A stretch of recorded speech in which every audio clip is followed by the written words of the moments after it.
ഹരി ഹരി ഓം തത്സ്. ജയ ഗുരു. യം ശൈവാസമുപാസത്തെ ശിവൈതി ബ്രഹ്മേതി വേദാന്തിനോ ബൗദ്ധാ ബുദ്ധ ഇതി പ്രമാണപടവഃ കർത്തേതി നൈയായികാഃ അർഹന്നിത്യഥ ജൈനശാസനരതാഃ കർമ്മേതി മീമാംസകാഃ സോയം വോ വിദധാതു വാഞ്ചിതഫലം ത്രൈലോക്യനാഥോ ഹരിഃ. സോയം വോ വിദധാതു വാഞ്ചിതഫലം ത്രൈലോക്യനാഥോ ഹരിഃ.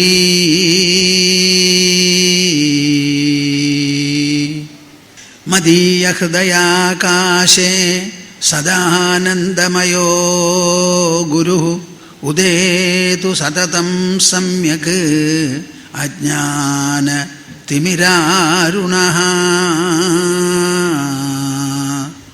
ഹരിഃ ഹരിഃ.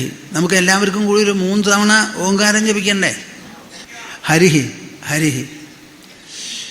കണ്ണടച്ച് വിഷമിക്കാത്ത തരത്തിൽ നിവർന്നിരുന്ന്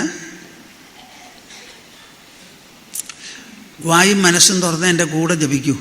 ലോകം മുഴുവനും വ്യാപിക്കട്ടെ ഈ ഓങ്കാര സംയുക്ത ജപ ധ്വനി പ്രസരണം. ഹരി ഓ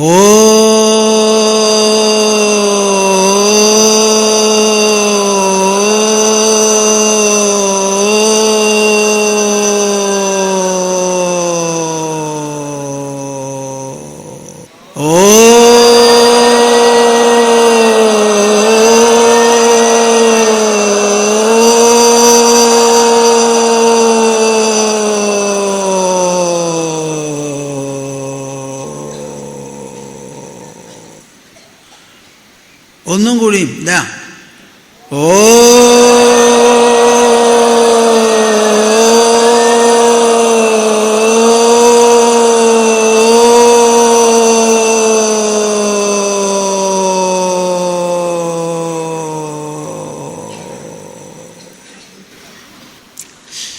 പതിനാറാമത് ശ്രീമദ് ഭാഗവത തത്വസമീക്ഷാ സത്രത്തിൻ്റെ സമാപന തത്വപ്രവചനമാണ് ഇപ്പോൾ ഈ നടക്കാൻ പോകുന്നത്, ആരംഭിച്ചിട്ടുള്ളത്. പലതവണയും നിങ്ങളോട് പറഞ്ഞിട്ടുള്ളതാണ്, എല്ലാവരും ഗ്രഹിച്ചു കാണും.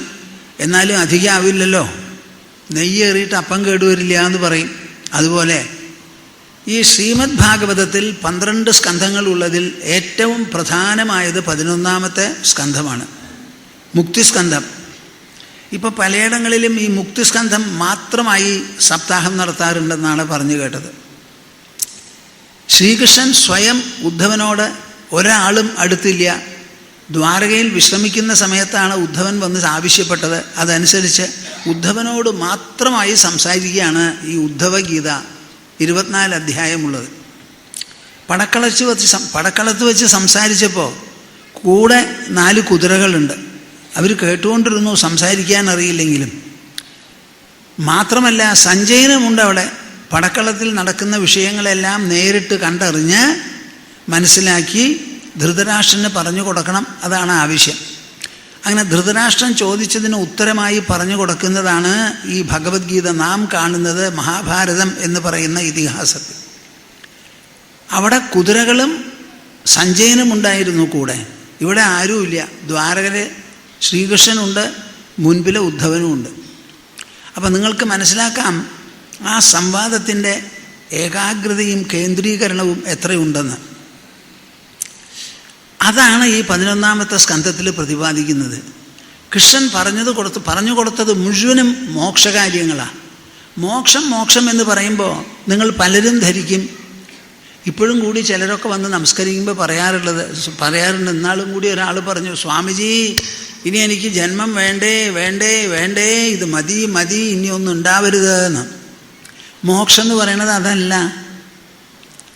മോക്ഷം എന്ന് പറയുന്നത് ഈ ജന്മത്തിൽ തന്നെ നമുക്ക് അനുഭവിക്കുന്നതാണ്.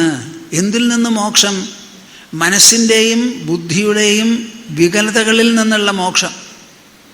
എന്തെല്ലാം വിഷമങ്ങളും പ്രതിസന്ധികളും ഭ്രമങ്ങളുമാണോ മനസ്സിനുള്ളത്, അതിൽ നിന്ന് മോക്ഷം. ബുദ്ധി ആലോചനാരൂപത്തിലും സംശയരൂപത്തിലും തർക്കവിതർക്ക രൂപങ്ങളിലുമെല്ലാം എന്തെല്ലാം പുറപ്പെടുവിക്കുമോ അതിൽ നിന്ന് മോക്ഷം. അപ്പം മനസ്സിൻ്റെയും ബുദ്ധിയുടെയും വിഷമങ്ങളിൽ നിന്നുള്ള മോക്ഷമാണ് മോക്ഷം. ബന്ധനം എങ്ങനെ നിങ്ങളിപ്പോൾ അനുഭവിക്കുന്നുവോ അതേപോലെ തന്നെയാണ് മോക്ഷവും അനുഭവസിദ്ധമാകുക. ഒരേ മനസ്സിന്, ഒരേ വ്യക്തിക്ക്, ഒരേ ബുദ്ധിക്ക്, ഒരേ ജീവിത ദശയിൽ, ഒരേ ഭൂതലത്തിൽ ശരീരം വിഴുന്നതിന് മുൻപ് നാം അനുഭവിക്കുന്നതാണ് മോക്ഷം. മോക്ഷം മോക്ഷം. നിങ്ങളെല്ലാവരും ഇതൊന്ന് മനസ്സിലാക്കുമോ? ആ മുക്തിസ്കന്ധത്തിൽ ശ്രീകൃഷ്ണൻ സംസാരിച്ചതിന് പുറമെ അതിനു മുൻപ് വേദവ്യാസൻ എഴുതി ചേർത്തിട്ടുള്ളതാണ് നവയോഗികളും നിമിചക്രവർത്തിയുമായിട്ടുള്ള സംവാദം ഞാൻ പറയുണ്ടായി. അതിൽ പ്രധാനമായി നിങ്ങൾ ശ്രദ്ധിക്കേണ്ടത് എന്താ എന്ന് വെച്ചാൽ, നിമിചക്രവർത്തി വലിയ ഒരു യാഗം നടത്തുക. ഈ യാഗം എന്ന് പറഞ്ഞാൽ വൈദിക ജീവിതത്തിലും വൈദികാനുഷ്ഠാനങ്ങളിലും അവസാനത്തെ വാക്കാണ് യാഗം. ഏറ്റവും മികച്ച ഒരു അനുഷ്ഠാനമാണ് ഈ യാഗം എന്ന് പറയുന്നത്. ആ യാഗത്തിന് പ്രത്യേക വ്രതമൊക്കെ അനുഷ്ഠിക്കണം. അത് തുടങ്ങി വെച്ചാൽ പിന്നെ നിർത്തണ ചോദ്യമേ ഇല്ല, എന്തു തന്നെ വന്നാലും. അത്ര വിശേഷപ്പെട്ടതാണ് ഈ യാഗം എന്ന് പറയുന്നത്.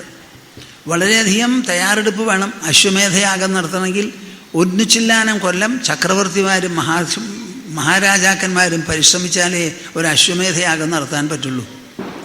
അങ്ങനെയുള്ള യാഗം നടത്തിക്കൊണ്ടിരിക്കുമ്പോഴാണ് നവയോഗികൾ അപ്രതീക്ഷിതമായി വന്നു കയറിയത്.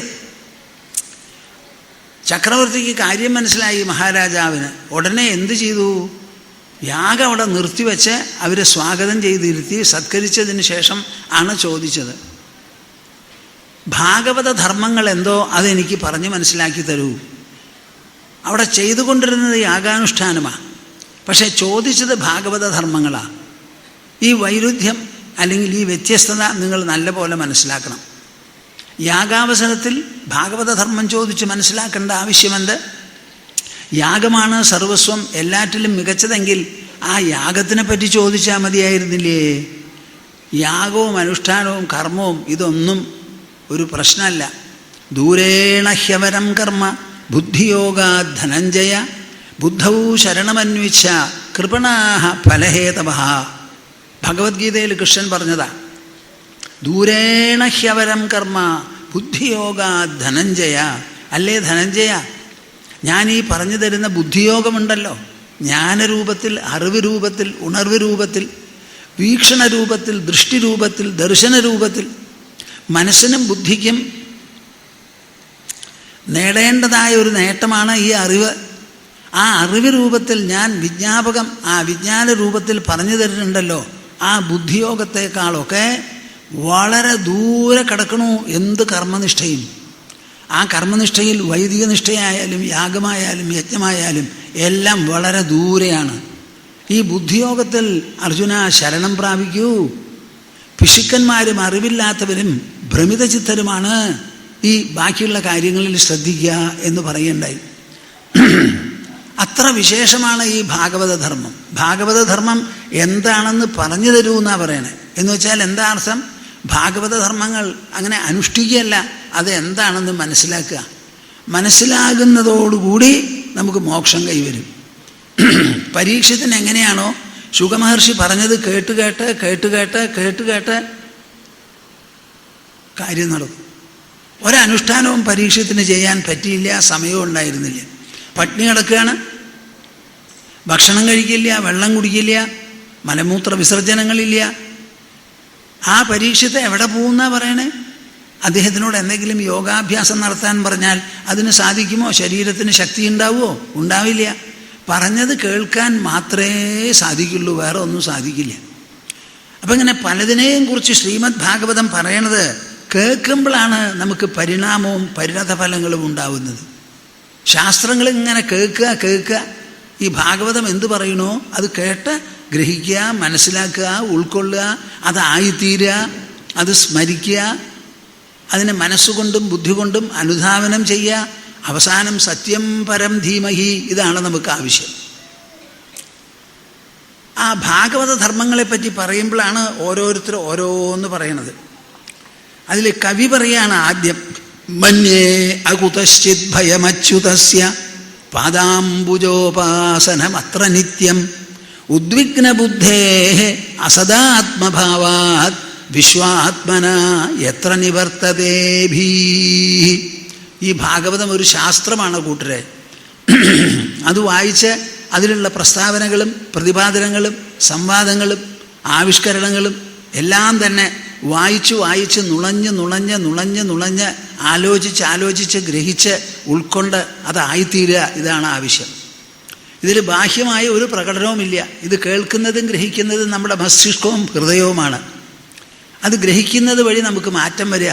എപ്പോഴും ഞാൻ പറയാറുണ്ടല്ലോ, ഒരു 100 ലിറ്റർ വെള്ളത്തിൽ കുറേശ്ശെ ആയിട്ട് പാലിൻ്റെ തുള്ളി ഇങ്ങനെ വീഴുമ്പോൾ ആദ്യത്തെ തുള്ളി വീണാൽ തന്നെ അതിൻ്റെ നിറം മാറും. കുറേ വീണ് കഴിഞ്ഞാൽ വെള്ളം പാലായി തീരും.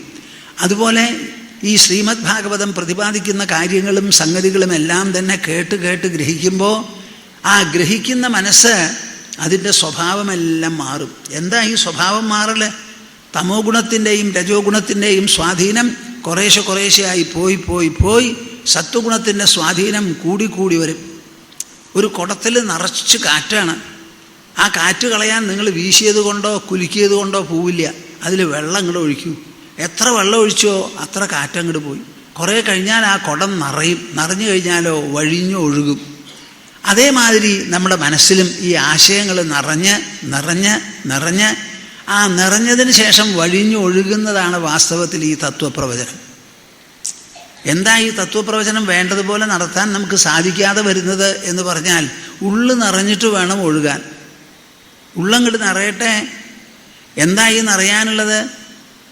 നാം കേൾക്കുന്ന കാര്യങ്ങളെ ശാസ്ത്രങ്ങളിൽ പ്രതിപാദിച്ചിട്ടുള്ളത്, നമ്മുടെ തന്നെ ഉൾവൈഭവം, സാന്നിധ്യത്തിൻ്റെ മഹത്വം.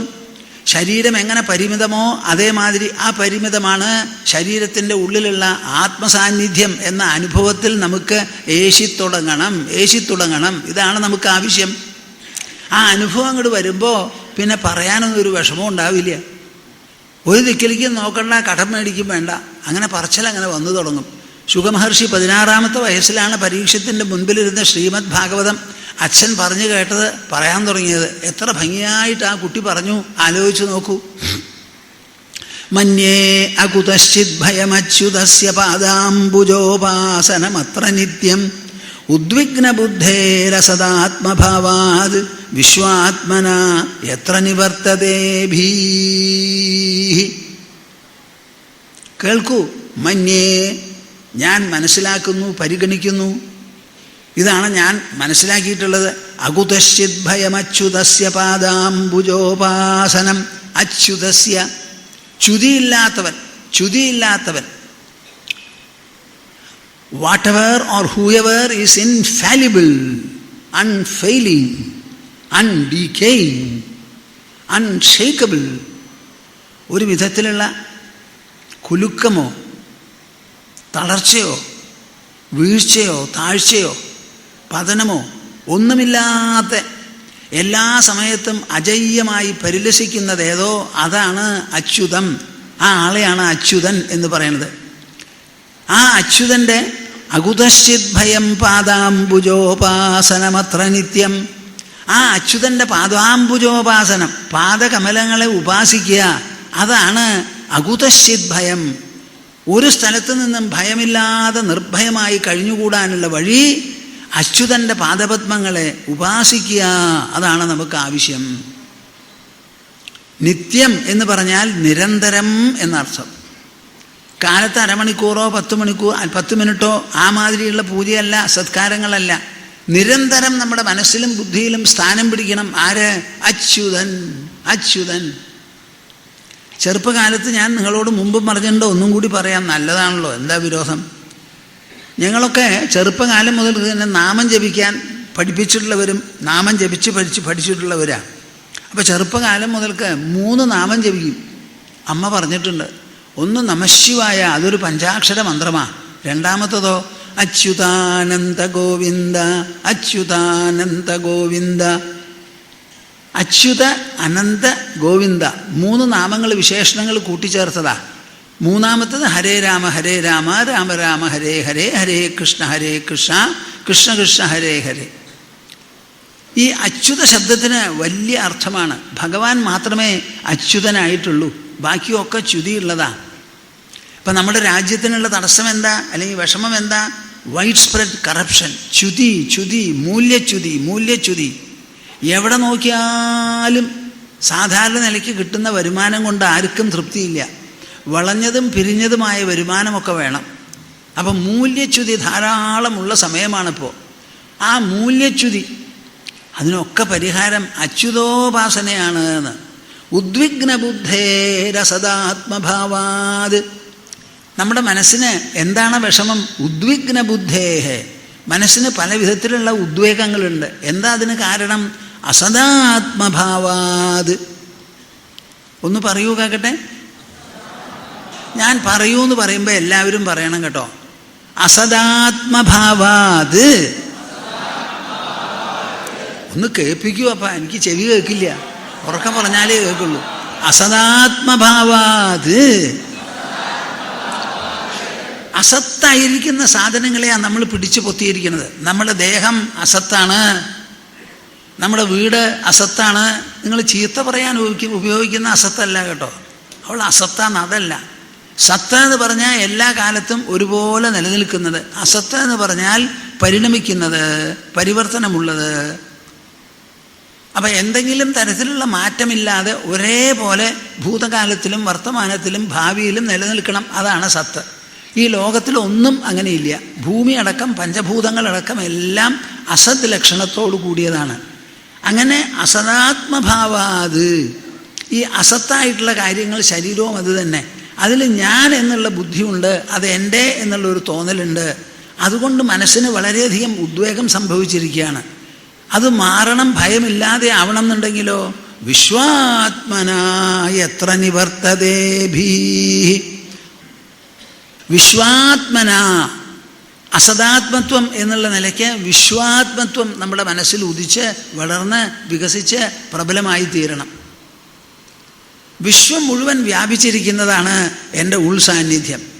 എൻ്റെ ശരീരം പഞ്ചഭൂതങ്ങൾ കൊണ്ടുണ്ടാക്കിയതാണ്. അതിൽ കാറ്റുണ്ട്, വെള്ളമുണ്ട്, ആകാശവുമുണ്ട്. ഈ കാറ്റ് നല്ല പോലെ വ്യാപിച്ചിരിക്കുന്നത്, ആകാശം മുഴുവനും വ്യാപിച്ചിരിക്കുന്നതാണ്.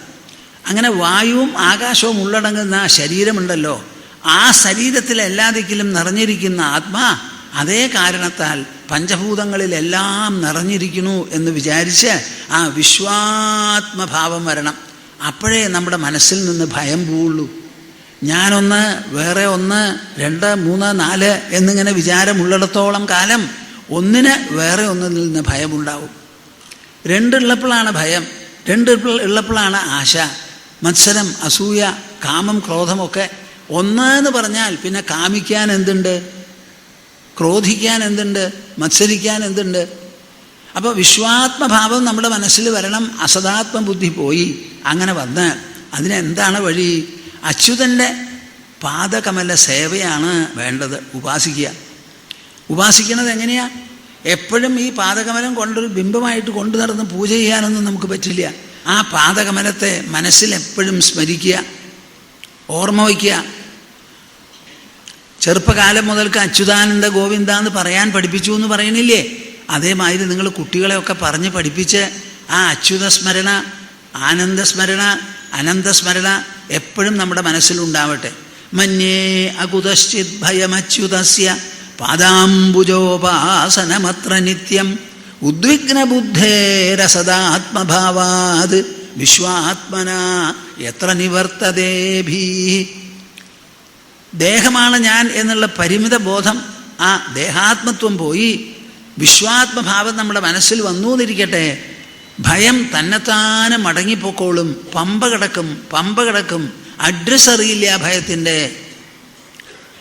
വളരെ വിശേഷപ്പെട്ട ഒരു കോൺസെപ്റ്റ്, ഒരു പ്രസ്താവനയാണ്, ഒരു പ്രത്യയമാണ് ഇവിടെ പറയുന്നത്.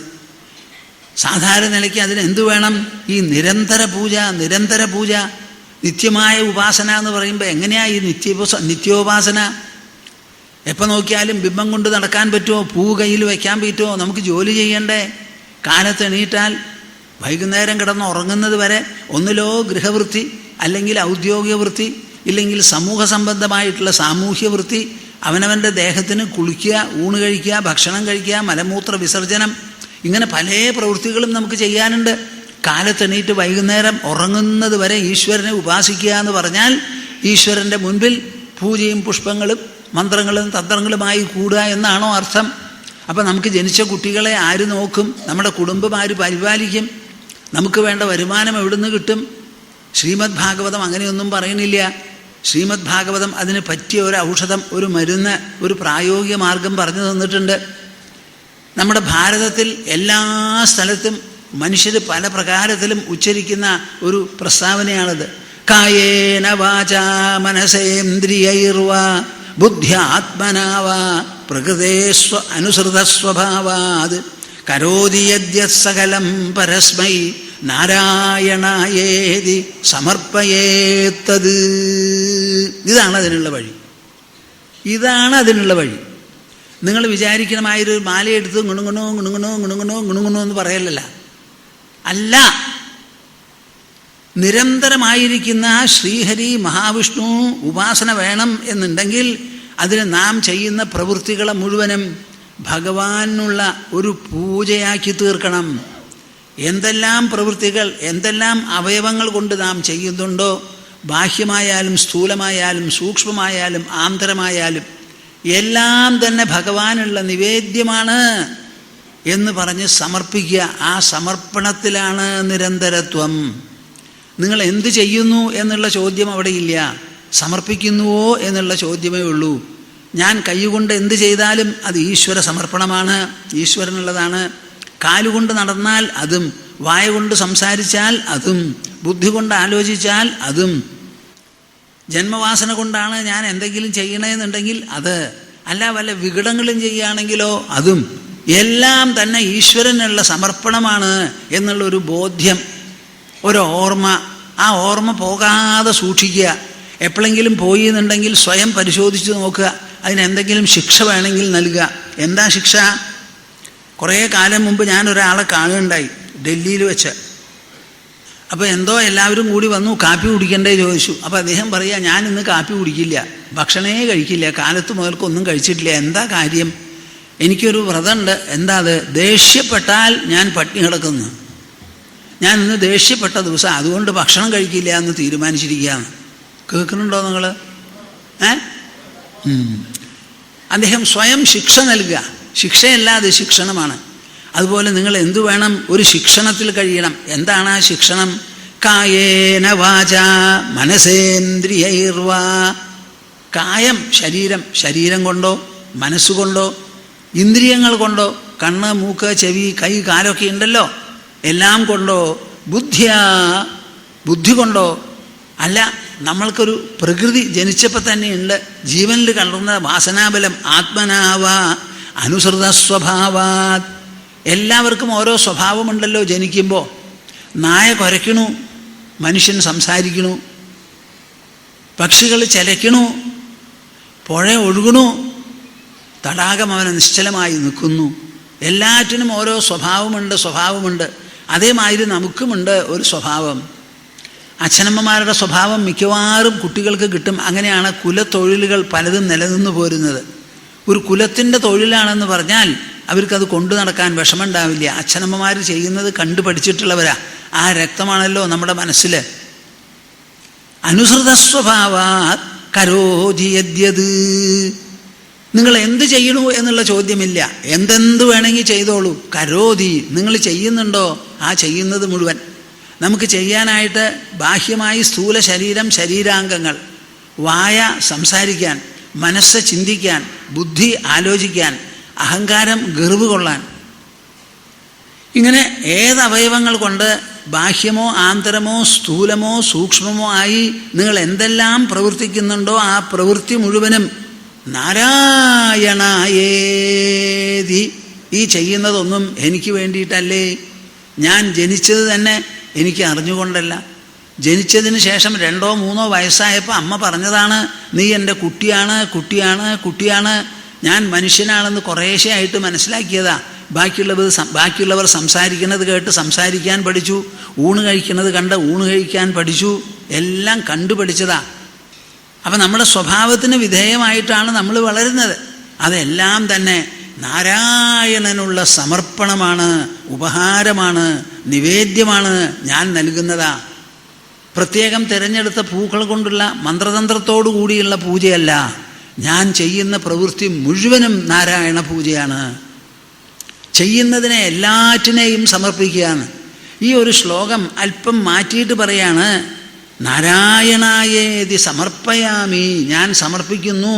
ആ അവസാനത്തെ ഭാഗം മാറ്റിയിട്ട് പറയുന്നതാണ്. ഭാരതത്തിൽ കാശ്മീരം മുതൽ കന്യാകുമാരി വരെ എല്ലാ സ്ഥലത്തും ജനങ്ങളിത് ചൊല്ലുന്നതാണ്. ഞാൻ ചൊല്ലിത്തന്നാൽ നിങ്ങൾ ചൊല്ലുമോ? കായേന വാചാ മനസേന്ദ്രിയൈർവാ ബുദ്ധ്യാത്മനാ വാ അനുസൃതസ്വഭാവാത് കരോതി യദ്യത് സകലം പരസ്മൈ നാരായണായേതി സമർപ്പയേത്തത്. എന്ത് ചെയ്യുന്നുവോ അതൊക്കെ സമർപ്പിക്കുക. ഇതാണ് ഇതിനുള്ള ഫോമുല, മന്ത്രം, സൂക്തം. ഇവിടെ വേറെ ഒന്നുമില്ല, നിങ്ങളുടെ മനസ്സാണ്. എങ്ങനെ നിങ്ങൾ പ്രത്യേകമായി തിരഞ്ഞെടുത്ത പുഷ്പങ്ങളും മാല്യങ്ങളുമെല്ലാം ഭഗവാന് വേണ്ടി സമർപ്പിക്കുമോ, അർപ്പിക്കുമോ, അതുപോലെ നിങ്ങൾ ചെയ്യുന്ന എല്ലാ പ്രവൃത്തികളെയും സമർപ്പിക്കൂ. അതിലൊരു സാധനം ഒഴിച്ചു വയ്ക്കരുത്. നുണ പറഞ്ഞാൽ ആ നുണയെ ഭഗവാന് സമർപ്പിക്കണം. കളവ് ചെയ്താൽ ആ കള്ളത്തരത്തെ സമർപ്പിക്കണം. ചതിച്ചാൽ ആ ചതിയെ സമർപ്പിക്കണം. ഈശ്വരന് സമർപ്പിക്കുന്ന ഒരൊറ്റ വഴിയേ ഉള്ളൂ, നമ്മളിൽ നിന്ന് അങ്ങോട്ട് അകറ്റിക്കളയാൻ. വേറെ ഒരു വഴിയുമില്ല. നമ്മൾ രചിച്ച ലോകത്തിലല്ല നമ്മൾ ജീവിക്കുന്നത്. അച്ഛനമ്മമാർ തന്ന വസ്തുക്കളല്ല നമ്മൾ ഉപയോഗിക്കുന്നത്. ഭൂമിയിലാണ് അമ്മ പെറ്റു കുട്ടിയെ വിടുന്നത്. ആ ഭൂമി അമ്മ രചിച്ചതല്ല. ശ്വസിക്കുന്ന കാറ്റ് അച്ഛനും അമ്മയും തന്നതല്ല. കുടിക്കുന്ന വെള്ളവുമല്ല. ഇവിടെയുള്ള അഗ്നിയും സൂര്യ ചന്ദ്ര രശ്മികൾ, കിരണങ്ങൾ, അതൊന്നും ഇവരാരും തന്നതല്ല. അങ്ങനെ നമ്മുടെ അല്ലാത്തൊരു ലോകത്തിൽ നാം ആരും രൂപപ്പെടുത്താത്തൊരു ശരീരത്തോടു കൂടി വന്ന് പറഞ്ഞ് എന്തെല്ലാം ജോലികൾ ഇവിടെ ചെയ്യുന്നുണ്ടോ, ഈ ലോകത്തിൻ്റെ രചയിതാവാരോ, അദ്ദേഹത്തിൻ്റെ ഉദ്ദേശമെന്തോ, ലക്ഷ്യമെന്തോ, അതിനു വേണ്ടി ചെയ്യുന്നതാണ് നമ്മുടെ പ്രവൃത്തികളെല്ലാം തന്നെ. ഇതൊരു വസ്തുതയാണ്. ഇത് ഭാവനയല്ല, വസ്തുതയാണിത്. കായേന വാചാ മനസേന്ദ്രിയൈർവാ ബുദ്ധ്യാത്മനാവാ അനുസൃതസ്വഭാവാത് കരോതി യദ്യത് സകലം പരസ്മൈ നാരായണായേതി സമർപ്പയേത്തത്. ഇതാണ് ഈ നിരന്തര പൂജയ്ക്കുള്ള വഴി. എൻ്റെ കൂട്ടരെ, നിങ്ങൾ ഈ അല്ലറ ചില്ലറ പൂജയിൽ നിന്നൊക്കെ മനസ്സിനെ എടുക്കൂ. വിശാലമായ നിരന്തരമായ ഒരു ഭാവന നിങ്ങളുടെ മനസ്സിൽ പ്രവേശിക്കട്ടെ. ഞാൻ ചെയ്യുന്നത് മുഴുവനും ഈശ്വര പൂജയാണെന്നൊരു തോന്നൽ വരട്ടെ. അത് അനുവദിക്കാതെ എന്ത് ഘടകമാണ് നിങ്ങളുടെ ഉള്ളിലുള്ളത്? മനസ്സിൽ വല്ല കുത്തുണ്ടോ? എന്നാൽ ആ കുത്തിനുള്ള കാരണം എന്താ? ഞാൻ ഈശ്വരൻ്റെ ഒരു സന്താനമാണെന്ന് വിചാരിക്കുന്നതിൽ നിങ്ങൾക്ക് എന്താണ് തെറ്റ്? 1ാം ക്ലാസ്സിലാണോ പഠിക്കണേ? ഞാനൊരു ഈശ്വരപുത്രനാണ്, ഈശ്വരപുത്രിയാണെന്ന് പറയാൻ എത്ര നേരം വേണം? നിങ്ങൾ പറയണില്ലേ ഭൂമി ഈശ്വര സൃഷ്ടമാണെന്ന്? സമുദ്രം ഈശ്വര സൃഷ്ടമാണെന്ന് സമ്മതിക്കില്ലേ? അപ്പം ഭൂമി ഈശ്വര സൃഷ്ടമാണെങ്കിൽ ഭൗമമായിരിക്കുന്ന വസ്തുവകകളെല്ലാം തന്നെ ഈശ്വര സൃഷ്ടമല്ലേ? അതിൽപ്പെട്ട ഒരു ജീവിയല്ലേ നമ്മൾ? അപ്പം ഭൗമജീവിയായിരിക്കുന്ന നാം, പാഞ്ചഭൗതികമായ പ്രപഞ്ചം ഈശ്വര സൃഷ്ടമാണെങ്കിൽ അതിൽ ജീവിക്കുന്ന നമ്മളും ഈശ്വര സൃഷ്ടിയല്ലേ എന്ന് ഞാനൊരു ചോദ്യം ചോദിക്കുന്നു. നിങ്ങൾക്ക് എന്താ മറുപടി?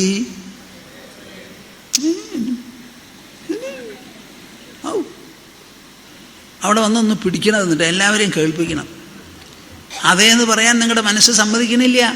മഹാപാപത്തിൻ്റെ കൂമ്പാരമാണത്. മഹാപാപം കൊണ്ടാണ് നിങ്ങൾക്ക് പറയാൻ സമ്മതിക്കാത്തത്. എന്താ ഞാൻ ഈ പറയുമ്പോൾ അതേ നിങ്ങൾ പറയാൻ വിഷമം? നിങ്ങൾ വാസ്തവത്തിൽ ഒരു ഈശ്വരൻ്റെ സന്താനമല്ലേ എന്ന് ഞാൻ ചോദിക്കുന്നു. കണ്ടോ കിടന്ന് ചുളിയണത്, തേരട്ട ചുളിയണമാതിരി. അത് പറയാറാവണപ്പാ. ഇന്ന് മുതൽക്ക് നിങ്ങൾ പരിശ്രമിക്കൂ. ഞാൻ ഈശ്വരൻ്റെ സന്താനമാണ്. നുണ പറഞ്ഞാൽ ഉടനെ പറയണം, ഞാൻ ഈശ്വരൻ്റെ സന്താനമാണ്, അങ്ങയുടെ സന്താനമാണ്, അങ്ങ് സൃഷ്ടിച്ച ലോകത്തിൽ നടക്കുമ്പോൾ എന്തോ കാര്യത്തിന് വേണ്ടി ഞാൻ നുണ പറഞ്ഞു, പറയിപ്പിച്ചത് അങ്ങാണ്, ഞാൻ പറഞ്ഞേ ഉള്ളൂ, കുത്തി നടക്കുന്ന വടിയാണെന്ന്. ഈ അഭ്യാസം നിങ്ങളൊരു 10 ദിവസം ചെയ്തു നോക്കൂ, എന്നിട്ട് എവിടെ നിൽക്കണു എന്ന് പറയും. കരോതി യദ്യത് സകലം പരസ്മൈ നാരായണായേതി സമർപ്പയാമി ഭയം ദ്വിതീയാഭിനിവേശത സ്യാത് ഈശാദപേതസ്യ വിപര്യയോ സ്മൃതി തന്മായയാതോ ബുധാഭജേത്തം ഭക്ത്യൈകയേശം ഗുരുദേവതാത്മാ. ഈ ഭയം ഭയം എന്ന് പറയുന്നുണ്ടല്ലോ, എങ്ങനെയാ അത് വരണത്? ഭയം ദ്വിതീയാഭിനിവേശത സ്യാത്. 2 എന്നൊരു തോന്നൽ വരുമ്പോഴാണ് ഭയം പൊട്ടിമുളയ്ക്കുന്നത്. 2 എന്നുള്ള തോന്നൽ എവിടെയാ? നമ്മുടെ മനസ്സിൽ. സർവ്വ തോന്നലും നമ്മുടെ മനസ്സിലാണ്. അപ്പം 2 എന്നൊരു തോന്നലും നമ്മുടെ മനസ്സിലാണ്. എത്ര ആളാണ് ഇവിടെ? ഈശ്വരൻ എത്ര ആളുണ്ട്? ആരാവണം എൻ്റെ ഇഷ്ടദൈവം? ആരാവണം നിങ്ങളുടെ ഇഷ്ടദൈവം? ദൈവം ഒന്നേ ഉള്ളൂ. ആ ദൈവത്തിന് നിങ്ങൾ ഇഷ്ടപ്പെടണം, അതാണ് ആവശ്യം. ഇഷ്ടദൈവം അന്വേഷിച്ചുകൊണ്ട് നടക്കണം. നാണാവില്ലേ നിങ്ങൾക്ക്? ഇഷ്ടദൈവം ആരാവണം? പൂച്ചയാവണം, തവളയാവണം. ഇഷ്ടദൈവം ആരാവണമെന്ന്? ഉള്ള ദൈവത്തെ നിങ്ങൾ ഇഷ്ടപ്പെടുവപ്പാ. എന്ത് ദൈവമായാലും കൊള്ളാം.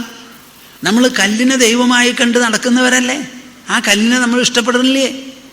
അപ്പം നിങ്ങൾക്ക് ഭഗവാനോട് ഇഷ്ടം തോന്നണം. അതിന് എത്ര രൂപ അടക്കി വെച്ചിട്ടുണ്ട്. ഇൻഡസ്ട്രീസിൽ നിന്ന് സാരി ഡിസൈൻ ചെയ്ത് വരുന്ന മാതിരി ഡിസൈൻ ചെയ്ത് തന്നിട്ടുണ്ട് നമ്മുടെ ആൾക്കാർ. 33 കോടി ദേവന്മാരാ നമുക്ക്. ആരെങ്കിലും ഇഷ്ടപ്പെട്ടോളൂ. കൊള്ളിക്കെട്ടനെ വേണമെങ്കിൽ കൊള്ളിക്കെട്ടനെ, മുണ്ടിച്ചെറുമിയെ വേണമെങ്കിൽ മുണ്ടിച്ചെറുമി. ഇന്നെന്താ ഒറ്റമുലച്ചിന്നൊരു ദൈവമുണ്ട്, അതായിക്കോട്ടെ. എന്തിനെ ആയാലും നിങ്ങൾ ഇഷ്ടപ്പെടണം എന്നുള്ളതാണ് കാര്യം. ആ ദൈവത്തിനെ സമഗ്രമായി സമ്പൂർണമായി കാണുക, ആ ദൈവത്തിനോട് കൂറുപുലർത്തുക, ആ ദൈവത്തിന് ജീവിതം മുഴുവൻ ഒരു സമർപ്പണമാക്കി തീർക്കുക. അതാണ് നമുക്ക് ആവശ്യം. ഭയം ദ്വിതീയാഭിനിവേശത സ്യാത്. ലോകത്തിലുള്ള വസ്തുക്കൾ ഒന്നിനൊന്ന് വ്യത്യസ്തമാണ്. ഭഗവാനെയും വ്യത്യസ്തമാക്കണമപ്പ. എല്ലാ വസ്തുക്കളിലും ഒരുപോലെ അനുസ്യൂതം വ്യാപിച്ചിരിക്കുന്നതാണ് ദൈവം. ആ ദൈവത്തെ നിങ്ങൾ വിഭജിക്കണോ? വസ്തുക്കൾ വിഭജിക്കപ്പെട്ടിട്ടുണ്ട്. പലതുമായി കിടക്കുന്ന പ്രപഞ്ച വസ്തുക്കളിൽ ഒന്നായി പരിലസിക്കുന്നതാണ് ദൈവം. അതിനെന്തിനാപ്പാ വെട്ടിമുറിക്കണത്? അത് വെട്ടിമുറിച്ചാൽ മുറിയൂല്ല. അത് അവിഭാജ്യമാണ്, ഇൻഡിവിസിബിൾ ആണത്. God is indivisible, indivisible. You cannot divide him at all. Then why are you trying to divide him and give many, many names saying that? Can you say, the legs of my mother I don't like, the feet I don't like, I only like her face എന്ന് പറയാൻ പറ്റുമോ നിങ്ങൾക്ക്? എല്ലാം കൂടി ഒരു ദൈവമേ ഉള്ളൂ, സർവവ്യാപി. അകവും പുറവും അത് തന്നെ. അപ്പം 2 എന്നുള്ള വിചാരം മനസ്സിൽ നിന്ന് പോണം. ദ്വയം ഭയം ദ്വിതീയാഭിനിവേശത സ്യാത്. 2 എന്നുള്ള വിചാരം വന്നാൽ അപ്പോൾ ദൈവമുണ്ട്, ദൈവമല്ലാതെയും ഒന്നുണ്ട് എന്ന് വരുമ്പോൾ മനസ്സ് ദൈവത്തിൽ നിന്ന് തെറ്റി മറ്റേതിലേക്ക് പോകും. 2 എന്നുള്ള വിചാരം മനസ്സിൽ നിന്ന് പോയാൽ പിന്നെ തെറ്റലില്ല, മറക്കലില്ല, പിടിക്കലില്ല, വഴുതിപ്പോകലില്ല, ഒന്നുമില്ല. അതാണ് ഞാൻ നിങ്ങളോട് പറഞ്ഞത്. ഭഗവാനോട് ഞാൻ പറയാറുണ്ട്, ഭഗവാനെ അങ്ങയ്ക്ക് വലിയ ശക്തിയൊക്കെ ആണെങ്കിലോ, സാധിക്കുന്നുണ്ടെങ്കിൽ എൻ്റെ അകത്തുനിന്ന് പുറത്തേക്കൊന്ന് ചാടിക്കിടക്കൂ, പറ്റുമെങ്കിൽ അങ്ങ് ഇല്ലാത്തിടത്തിലേക്ക് എന്നെ ഒന്ന് ബഹിഷ്കരിക്കൂ എന്ന് ഞാൻ 2 തവണ 2 ചോദ്യം ചോദിച്ചിട്ടുണ്ട്. ഇന്നേ വരെ ഭഗവാൻ മിണ്ടിയിട്ടില്ല, മിണ്ടൂല്ല. എന്താ കാരണം? ഒന്നേ ഉള്ളൂ, അത് എല്ലാ ദിക്കിലുമുണ്ട്. ഈശ്വരനില്ലാത്ത ഒരിടം ഒരിക്കലും ഉണ്ടാവില്ല. എൻ്റെ ഉള്ളിൽ നിന്ന് പുറത്ത് കിടന്നാൽ എങ്ങനെ കിടക്കും? ഏത് പുറത്തേക്കാ കിടക്കുക? ഉള്ളു പുറമുണ്ടോ ഭഗവാന്? നോക്കൂ, ഇങ്ങനെയുള്ള മനസ്ഥിതി നിങ്ങൾക്ക് വരണം. ഈശാദപേതസ്യ വിപര്യയോ അസ്മൃതി. 2 എന്നുള്ള വിചാരം വന്നാൽ ഭഗവാനായി അഭഗവാനുമായി, ദൈവമായി അദൈവമായി. ഈ ലോകം എന്ന് പറയുന്നത് വെള്ളം ഐസാകുന്നത് പോലെയാ. ദൈവം തന്നെ കട്ടപിടിച്ചതാണ് ഈ ലോകം. ആ ഐസും H2O ആണ്, വെള്ളവും H2O ആണ്, നീരാവിയും H2O ആണ്. ഒരു വ്യത്യാസവും ഇല്ല. അതുപോലെ ദൈവം തന്നെ ഘനീഭവിച്ചതാണ് പഞ്ചഭൂതങ്ങൾ. ദൈവത്വത്തിന് ഒരു മാറ്റവും അവിടെ വന്നിട്ടില്ല. അങ്ങനെ നിങ്ങൾ വിചാരിച്ചു നോക്കൂ, അപ്പോൾ ഭയമുണ്ടാവില്ല. ഇതിൽ വ്യത്യാസബുദ്ധി തൊടുത്തു വിടുന്നത് മായയാണ്, നമ്മുടെ മനസ്സാണ്. അത് പോകാൻ എന്ത് വേണം? ബുധ ആഭജേത് തം. ആ ഈശ്വരനെ ഭജിക്കണം. എങ്ങനെ ഭജിക്കണം? ഭക്തിയാ ഏകയാ ഈശം.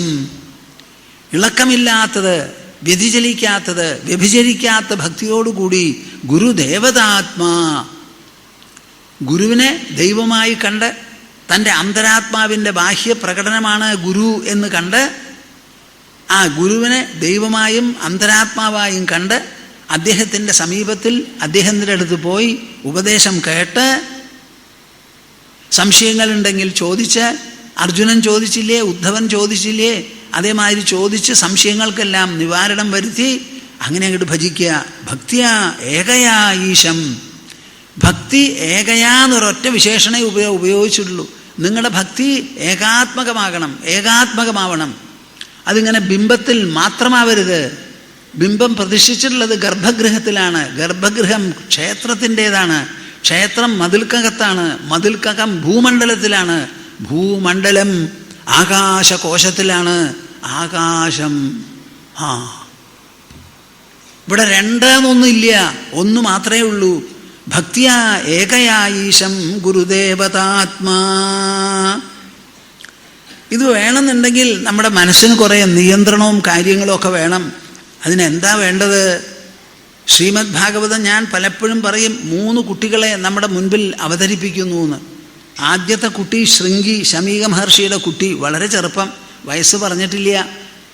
ആ കുട്ടിയുടെ അടുത്ത് വളരെ തപസ്വിയായി മഹാത്മാവായിരിക്കുന്ന ഒരു അച്ഛനുണ്ട്, നല്ലത് പറഞ്ഞു കൊടുക്കാൻ. അവൻ പരീക്ഷിത്ത് മഹർഷിയെ ശപിച്ചുപോയി. അത് തെറ്റായി എന്നാണ് അച്ഛൻ പറഞ്ഞത്.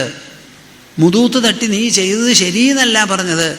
കഴുത്തിൽ എന്തോ ഭാരം തോന്നി, ഞാൻ എടുത്തങ്ങോട്ട് കളഞ്ഞു, അതോടുകൂടി അത് തീർന്നുല്ലോ. എൻ്റെ പൊന്നു മോനെ, നീ നമ്മുടെ പാരമ്പര്യത്തിൽപ്പെട്ടവനല്ലേ. നമുക്ക് ദേഷ്യമുണ്ടോ? നമുക്ക് വെറുപ്പുണ്ടോ? നമ്മൾ ആരെങ്കിലും ശപിക്കുമോ? ചെറിയ ഒരു തെറ്റിന് ഇത്ര വലിയ ശിക്ഷ നീ കൊടുത്തൂല്ലോ. ഞാനിത് ആരോട് പറയും? ഇതെങ്ങനെ സഹിക്കും? ഇത് അച്ഛനെ തൃപ്തിപ്പെടുത്തുന്ന ഒരു നടപടിയല്ല എന്നൊക്കെ പറഞ്ഞ് ഉപദേശിക്കാനുണ്ടായിരുന്നു. ആ കുട്ടിയുടെ തെറ്റുവെച്ചുകൊണ്ട് നമ്മളോട് ശ്രീമദ് ഭാഗവതം തെറ്റ് ചെയ്യാനല്ല പറയുന്നത്. അത് വളരെ ക്രമം വിട്ടുപോയി. അരുത് അരുത് എന്ന് പറയുക. ചൊട്ടയിലെ ശീലം ചുടല വരെ എന്ന് പറയാറുണ്ട്. കുട്ടികൾക്ക് നിങ്ങൾ പറഞ്ഞു കൊടുക്കണമപ്പാ, പറഞ്ഞു കൊടുക്കണം. എന്ത് പറയണോ അവരുടെ ഭാഷയിൽ പറഞ്ഞോളൂ, അവരത് ഉൾക്കൊള്ളും. 2 വയസ്സ് 3 വയസ്സായാലും കുട്ടികൾ കാണുന്ന പടങ്ങൾ, അവർ കാണുന്ന ദൃശ്യങ്ങൾ, അവർ കേൾക്കുന്ന കഥകൾ, കുട്ടികൾക്ക് കഥ പറഞ്ഞു കൊടുക്കാൻ നിങ്ങൾക്ക് അറിയണം. അവരേത് കഥയും വളരെ രസിച്ച് കേൾക്കും. അതിനാണ് നമുക്ക് വേണ്ട പുരാണങ്ങളും അമർചിത്ര കഥയൊക്കെ ഉണ്ടല്ലോ. എന്താ രസകരമായിട്ടുള്ള കാഴ്ച. ഞാനിങ്ങനെ അമർചിത്ര കഥയൊന്നും അങ്ങനെ വായിക്കാത്ത ആളാ. പക്ഷേ ഒരു തവണ ഒന്നും ഇങ്ങോട്ട് എടുത്തു നോക്കിയപ്പോൾ ആ ദ്രൗപദി അങ്ങനെ നോക്കുക. നീ അടിമയായി കഴിഞ്ഞു. ആർക്ക്? ഞങ്ങൾക്ക്. എന്തുകൊണ്ട് അടിമ? നിന്റെ തന്നെ ഭർത്താവ് അടിച്ചേൽപ്പിച്ച അടിമത്വ. എന്താ യുധിഷ്ഠിര മഹാരാജാവിന് വേറെ ഒന്നും കൊടുക്കാനുണ്ടായിരുന്നില്ലേ? ഇല്ല, എല്ലാം കൊടുത്തു. അദ്ദേഹത്തിൻ്റെ സഹോദരന്മാരെ കൊടുത്തു, അദ്ദേഹം സ്വയം കൊടുത്തു. എന്നിട്ടാണ് നിന്നെയും കൊടുത്തത്. ഒറ്റ ചോദ്യം, ആദ്യം കൊടുത്തത് ആരെയാ? എന്നെയോ അദ്ദേഹത്തെ സ്വയം കൊടുത്തുവോ? അദ്ദേഹത്തെ സ്വയം കൊടുത്തു. പിന്നെയാണ് നിന്നെ കൊടുത്തത് എന്ന് പറഞ്ഞു. ആ ദ്രൗപദിയുടെ നോട്ടമുണ്ടല്ലോ, ആ പടം എൻ്റെ മനസ്സിൽ വല്ലാതെ പതിഞ്ഞു കിടന്നു. അവർക്ക് വേണ്ടത് കിട്ടി. ആ പറഞ്ഞ വാക്കുമേൽ പൊത്തിപ്പിടിച്ചിട്ടാണ് ആ നിറഞ്ഞ കുരുസദസ്സിനെ മുഴുവനും ദ്രൗപദി മുട്ടുകുത്തിച്ചത്. സ്വയം പണയപ്പെട്ട രാജാവിന് അദ്ദേഹത്തിൻ്റെ ഭാര്യയെ പണയപ്പെടുത്താൻ എന്താണ് അധികാരം, അവകാശം? അദ്ദേഹം പണയപ്പെട്ടപ്പോൾ അദ്ദേഹത്തിൻ്റെ ധർമ്മപത്നിയായിരിക്കുന്ന ഞാനും കീഴടങ്ങി എന്നാണ് വാസ്തവമെങ്കിൽ, എതിരാളികൾ എന്തുകൊണ്ട് എന്നെ നോക്കി പറഞ്ഞു, ദാ ബാക്കി നിൽക്കണു നിൻ്റെ ഭാര്യ, അവളെ പണയപ്പെടുത്തൂന്ന്. അപ്പം അവരുടെ ദൃഷ്ടിയിൽ ഞാൻ സ്വതന്ത്രയായിരുന്നല്ലോ. അതുകൊണ്ടല്ലേ പണയം വെച്ചത്. ആ സ്വാതന്ത്ര്യം ഉപയോഗിച്ച് ഞാനിതാ ഉറച്ചു പറയണു, ഞാൻ പണയപ്പെടുത്തപ്പെട്ടിട്ടില്ല. ആ ഒരൊറ്റ വാക്ക്. അവരുടെ ആ തർക്കത്തിൻ്റെ മുൻപിൽ ഭീഷ്മ പിതാമഹൻ പറയാണ്, ദ്രൗപദിയുടെ അവകാശവാദം ഞാൻ അഭിനന്ദിക്കുന്നു, സമ്മതിക്കുന്നു, അതിന് മറുപടി പറയാൻ എനിക്കില്ല. ഭീഷ്മ പിതാമഹന് പോലും മറുപടി പറയാൻ ഇല്ലാത്തൊരു ചോദ്യമായി പോയി ആ വനിത ഉന്നയിച്ചത്. ആ ഒരു നോട്ടമുണ്ടല്ലോ, നോക്കൂ, കഥകളുടെ ശക്തി വളരെ വളരെ വിശേഷമാണ്. നിങ്ങൾ കുട്ടികൾക്ക് കഥ പറഞ്ഞു കൊടുക്കണം. അപ്പാ കഥ പറഞ്ഞു കൊടുക്കണം. കഥ എന്ന് പറയണത് കഥയാവാം, പക്ഷെ നിങ്ങൾ പറയണതും കേൾക്കുന്നതും കഥയല്ല. അത് വാസ്തവികമായി നടക്കുന്ന സംഭവമാണ്. പറയുന്നത് എന്തോ ആവട്ടെ, പറയുമ്പോൾ അത് ഹിസ്റ്ററിയായി, അത് ഫാക്റ്റായി, അത് ഇറഫ്യൂട്ടബിളായി. It becomes an instance in life. അത് ജീവിതത്തിലുള്ള ഒരു അധ്യായമാകും. നിങ്ങളുടെ മാതൃജീവിതത്തിൽ, പിതൃജീവിതത്തിലുള്ള ഒരു അധ്യായം ആ കുട്ടികളുടെ ശൈശവത്തിലുള്ള ഒരു അധ്യായമായി തീരും. നല്ല കഥകൾ പറഞ്ഞു കൊടുക്കൂ. കഥ പറഞ്ഞു കൊടുത്ത് കുട്ടികളോട് ചോദിക്കണം, എൻ്റെ പൊന്നു മോനെ മോളെ, നീയാണെങ്കിൽ എന്തു ചെയ്യും? നീയാണെങ്കിൽ എന്തു ചെയ്യും? നമ്മുടെ കുട്ടികൾക്ക് ആരെങ്കിലും എന്തെങ്കിലും കൊടുത്താൽ മേടിക്കാൻ പാടില്ല, ഇന്നത്തെ കാലത്ത് പ്രത്യേകിച്ചും. ഞാനിങ്ങനെ ഓരോ സംഭവങ്ങൾ പറഞ്ഞപ്പോൾ ബംഗളൂരിൽ നിന്ന് 2 കുട്ടികളെ കൂട്ടിക്കൊണ്ട് വന്നിട്ടുണ്ടായിരുന്നു. ആ കുട്ടികളുടെ അടുത്ത് ഞാൻ ചോദിച്ചു, കുട്ടികളെ, നിങ്ങൾക്ക് ആർക്കെങ്കിലും വന്ന് ഒരാളിങ്ങനെ കൊണ്ടുവന്നു ഒരു ബാഗ് നിറച്ച് ഇതിലെന്തോ ഉണ്ട്, സാധനം നല്ലതാണ്, മിന്നണമൊക്കെ ഉണ്ട്, തന്നാൽ നിങ്ങൾ എന്ത് ചെയ്യും? ഞാൻ മേടിച്ചു വയ്ക്കുന്നു.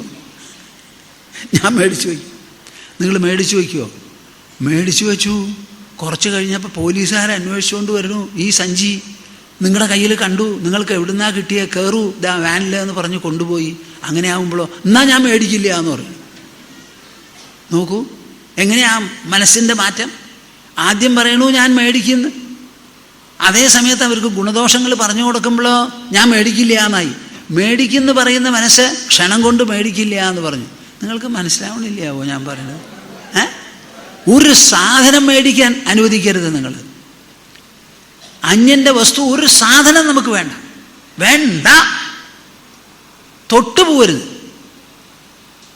അച്ഛനമ്മമാർക്ക് കുറവാണെങ്കിൽ കുറവ് മതി, നമുക്ക് കൂടുതലാണെങ്കിൽ കൂടുതൽ നമ്മൾ അനുഭവിക്കും.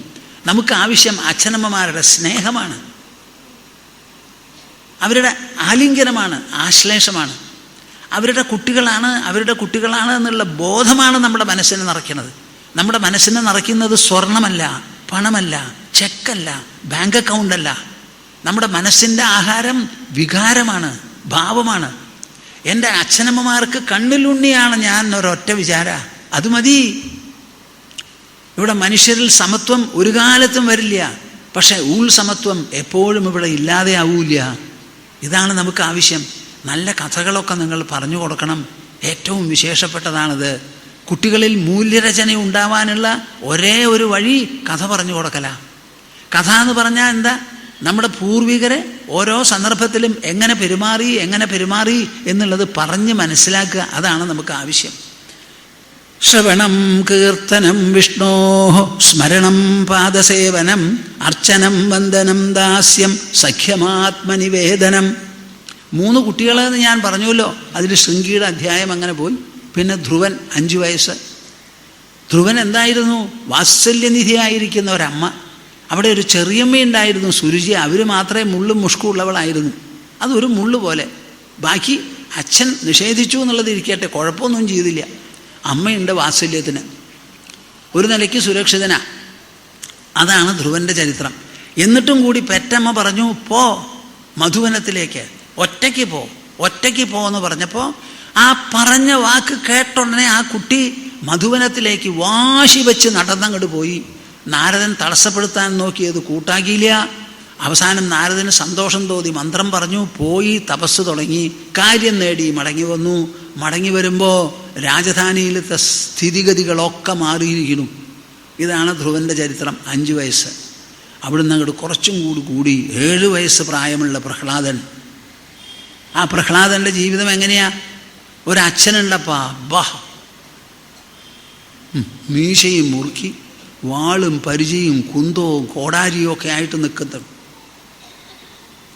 അച്ഛൻ്റെ വാത്സല്യം തെല്ലും കിട്ടിയിട്ടില്ല. അച്ഛന് ആവശ്യം എന്താ? അവൻ എൻ്റെ പുത്രനാണ്, ഞാൻ ഒഴികെ ഒരു മഹാവിഷ്ണുവിനെയോ ശ്രീഹരിയോ അവൻ പരിഗണിക്കരുത്, ഞാനാകണം അവൻ്റെ ഹരി എന്നാണ്. എന്ത് ചെയ്താലും മകനത് കൂട്ടാക്കില്ല. അച്ഛനും മകനും തമ്മിലുള്ള ഒരു സംഘട്ടനമാണ് പ്രഹ്ലാദൻ്റെ ജീവിതത്തിൽ കാണുന്നത്.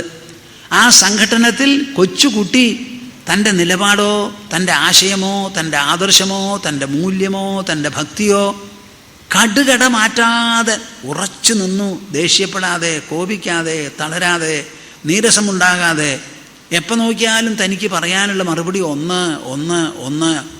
അപ്പുറത്തുനിന്ന് എന്ത് പ്രതികരണമുണ്ടെങ്കിലും അതിന് യാതൊരു ഫലവുമില്ല. ഞാൻ ഉറച്ചു നിൽക്കും. അങ്ങനെ ഒരു കുട്ടിയെ നമ്മുടെ മനസ്സിന് ഇങ്ങനെ ഒരു സ്ഥൈര്യം ഉണ്ടാകാമോ എന്നുള്ള ചോദ്യത്തിന് എൻ്റെ പൊന്ന് പ്രേക്ഷകരെ, പ്രഹ്ലാദനാണ് സ്ഥിരം മറുപടി. 7 വയസ്സായ കുട്ടിക്കാണ് ഇങ്ങനെയുള്ള ഒരു സ്ഥിര മനസ്സ്. അപ്പോൾ പ്രായം ചെന്ന നിങ്ങളുടെ മനസ്സിൻ്റെ സ്ഥൈര്യം എത്രയാകണം? മഹാമേരു പർവ്വതവും ഹിമാലയവും തോറ്റുപോകണം, അത്രയ്ക്കധികം സ്ഥൈര്യം നിങ്ങളിൽ ഉണ്ടാവും. പ്രഹ്ലാദനെ ഓർമ്മ വയ്ക്കൂ, എന്നിട്ട് കിടന്നുറങ്ങൂ. വിഷമങ്ങൾ വരുമ്പോൾ ആ കൊച്ചുകുട്ടിയെ ഓർമ്മ വയ്ക്കൂ. അപ്പം കാണാം നിങ്ങളുടെ മനസ്സിൽ സമുദ്രത്തിലെ അല പോലെ ധൈര്യ തരംഗങ്ങൾ പൊന്തി പൊന്തി പൊന്തി പൊന്തി ഇങ്ങോട്ട് വരുന്നത്. വെറുതെ വരില്ല അപ്പാ. തൈര് കടഞ്ഞാലേ വെണ്ണ വരുള്ളൂ. തൈരേ നീ വെണ്ണയാവെന്ന് പറഞ്ഞാൽ വരില്ല. നിങ്ങളുടെ മനസ്സിനെ മഥനം ചെയ്യൂ അപ്പാ. കടയൂ കടയൂ. പ്രഹ്ലാദനെ വെച്ച് കടയൂ, ധ്രുവനെ വെച്ച് കടയൂ. കടയൂ നിങ്ങളുടെ മനസ്സിനെ. അതിനുള്ള വഴിയാണ് ശ്രവണം. ഷണ്ടാമർക്കന്മാരെ പ്രത്യേകം നിയോഗിച്ചു, പഠിപ്പിച്ചു. ആ പഠിപ്പിച്ചതിന് ശേഷം ഒരു ദിവസം അവതരിപ്പിച്ചു അച്ഛൻ്റെ മുൻപിൽ.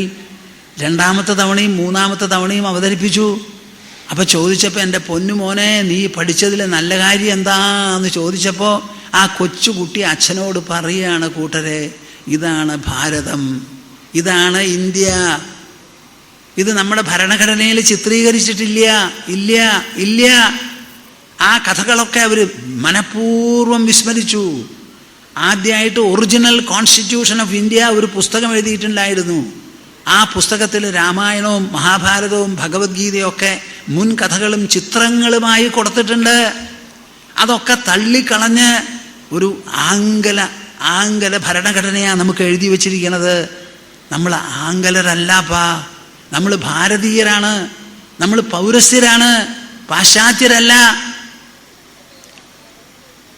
നമ്മുടെ മനസ്സിൻ്റെ സംസ്കാരമൊന്നു വേറെ. നാം പുറം കണ്ട് മകിഴുന്നവരല്ല. നമുക്ക് ഉൾമഹിമയാണ് ആവശ്യം. അതിലാണ് നമ്മുടെ ആശ്രയം. അതാണ് നമ്മുടെ നങ്കൂരം. അത് തൊട്ട് കളിക്കാൻ ലോകത്തിലുള്ള ഒരൊറ്റ ആളുമില്ല. ബ്രിട്ടീഷുകാർ വളരെയധികം പഠിച്ചു, പ്രയത്നിച്ചു, എന്തൊക്കെ ചെയ്തിട്ടും സാധിച്ചിട്ടില്ല. ഇന്നിപ്പോൾ ശബരിമലയ്ക്ക് കോടാനുകോടി ജനങ്ങളാണ് ചെല്ലുന്നത്. കുംഭമേളയ്ക്ക് 15 കോടി ജനങ്ങളാണ് ചെന്നത്. ആര് നിർത്താൻ പറ്റിയില്ല. ആംഗല ഭാഷ ഇന്നും ഇന്ത്യയുടെ ഭാഷയായിട്ടില്ല. നമുക്ക് സംസാരിക്കാൻ അറിയാമെന്നേ ഉള്ളൂ. എത്ര തുടച്ചാലും തേച്ചാലും പോകാത്തതായ ആ സംസ്കാര വിശേഷം. നൂറ്റാണ്ടുകളായിരുന്നു നമ്മൾ വിദേശാധിപത്യത്തിൽ. എന്നിട്ടും നമ്മുടെ ഭഗവത്ഗീത മറഞ്ഞു പോയില്ല, ഭാഗവതം കത്തിപ്പോയില്ല. നളന്ദ യൂണിവേഴ്സിറ്റിയിലുള്ള പുസ്തകങ്ങളെല്ലാം കത്തി ഒടുക്കാൻ 3.5 കൊല്ലം എടുത്തു എന്നൊക്കെയാണ് പറയണത്, അടുപ്പത്തിട്ട് കത്തിച്ചു കളയാൻ. എന്തായിരുന്നു സ്ഥിതി ഒന്ന് ആലോചിച്ച് നോക്കൂ. നമ്മുടെ ഭാരതം ഉപായപ്പെട്ട ഭാരതമല്ല. വിദ്യാവിചക്ഷണന്മാരെ ഇവിടെയുള്ളവർ, അതിബുദ്ധിശാലികൾ, ഒന്നിനും ഒരു കുറവില്ല. പാലും തേനും ഒഴുകിക്കൊണ്ടിരുന്നു ഭാരതത്തിൽ. 1700-ാം ആണ്ടിൽ ലോകത്തിലുള്ള പ്രൊഡക്ഷനിൽ ഒട്ടാകെ 26% ഇന്ത്യയിലായിരുന്നു. അപ്പാ ഒന്ന് ആലോചിച്ച് നോക്കൂ നിങ്ങൾ. ബ്രിട്ടീഷുകാരുടെ ആധിപത്യത്തിൽ റോബർട്ട് ക്ലൈവ് ഭരിക്കുന്ന സമയത്ത് 600 ലോഡ് കപ്പലിലാണ് ബംഗാളിൽ നിന്ന് സ്വർണവും നാണയങ്ങളും എല്ലാമായി കയറ്റി അങ്ങോട്ട് വിട്ടത്. 600 കപ്പല്. ഇതൊക്കെ ഉണ്ടായിട്ടല്ലേ കയറ്റി അയച്ചത്? ഇത് അവർ തന്നതോ അവർ കൊണ്ടുപോയതോ? എന്നിട്ട് റോബർട്ട് ക്ലൈവിനോട് ബ്രിട്ടീഷ് രാജ്യം ചോദിച്ചു, തന്നെ അവിടെ പറഞ്ഞയച്ചത് ഭരിക്കാനാണല്ലോ, അവിടുത്തെ സാധനങ്ങൾ ചൂഷണം ചെയ്യാനാണോ എന്ന്. It is only A tip of the iceberg എന്നാണ് അദ്ദേഹം മറുപടി പറഞ്ഞത്. നിങ്ങൾ ഭാരതം നിസ്സാരമാണെന്ന് വിചാരിക്കരുതപ്പാ. ഭാരതം വളരെ സാരഭൂതമാണ്. ഈ സാഹിത്യങ്ങൾ രചിക്കാൻ സാധിച്ച ഒരൊറ്റ മഹിമ മതി. നമ്മുടെ മേന്മയും മഹത്വവും നമ്മുടെ ആ ഭീഷ്മ പദവിയും നമുക്ക് കാണിക്കാനും വിളിച്ചു പറയാനുമായി. ഉപായപ്പെട്ടതല്ല ബുദ്ധിസമ്പത്ത്. ബുദ്ധിസമ്പത്താണ് ഏറ്റവും മികച്ചത്. ഇന്ദ്രിയ സമ്പത്ത് തുച്ഛം, വാക്ക് സമ്പത്ത് തുച്ഛം, മനസ്സമ്പത്ത് കുറച്ചു മേലെ. പക്ഷേ സർവോപരി സർവശ്രേഷ്ഠമായിരിക്കുന്നത് ബുദ്ധിസമ്പത്താണ്. ബുദ്ധിസമ്പത്താണ്. അതാണ് വിദ്യ, അതാണ് ജ്ഞാനം, അതാണ് വിജ്ഞാനം. ആ കൊച്ചുകുട്ടി 7 വയസ്സുള്ള കുട്ടി അച്ഛൻ്റെ മുൻപിൽ അനങ്ങിയില്ല, വിളഞ്ഞില്ല, ചൂളിയില്ല, ഇളകിയില്ല, തകർന്നില്ല. ചണ്ടാമർക്കന്മാരെ അടിച്ചു, പിടിച്ചു, കുത്തി, കൊടഞ്ഞു, മലയിൽ നിന്ന് താഴത്തിട്ടു, സമുദ്രത്തിൽ കല്ലിട്ട് താത്തി, സർപ്പത്തിനെ കൊണ്ട് കടിപ്പിച്ചു, തീയിലിട്ട് കത്തിച്ചു, കഠാരി കൊണ്ട് കടവയറ്റിൽ കയറ്റാൻ നോക്കി. ഇതൊക്കെ കഴിഞ്ഞിട്ടും കുട്ടിക്ക് യാതൊരു നാശവുമില്ല. അച്ഛന് തന്നെ പേടിയായി. ആ സന്ദർഭത്തിൽ ഒരിക്കൽ വിളിച്ചു ചോദിച്ചപ്പോൾ പറയാണ്, നീ പഠിച്ചത് ഏറ്റവും നല്ലത് എന്താണ്? ശ്രവണം കീർത്തനം വിഷ്ണോ സ്മരണം പാദസേവനം അർച്ചനം വന്ദനം ദാസ്യം സഖ്യമാത്മനിവേദനം. ആദ്യമാദ്യം കഥകൾ കേൾക്കുക, ഭഗവത് കാര്യങ്ങൾ കേൾക്കുക, ഭഗവത് ചെയ്തികൾ അറിയുക, ഓർക്കുക, സംശയമുണ്ടെങ്കിൽ ചോദിക്കുക, കൂടുതൽ മനസ്സിലാക്കുക, പറയുന്നവരുടെ കൂടെ കഴിയുക, വീട്ടിലുള്ളവർ തന്നെ കഥ പറയുന്നവരാവട്ടെ, കേൾക്കുക.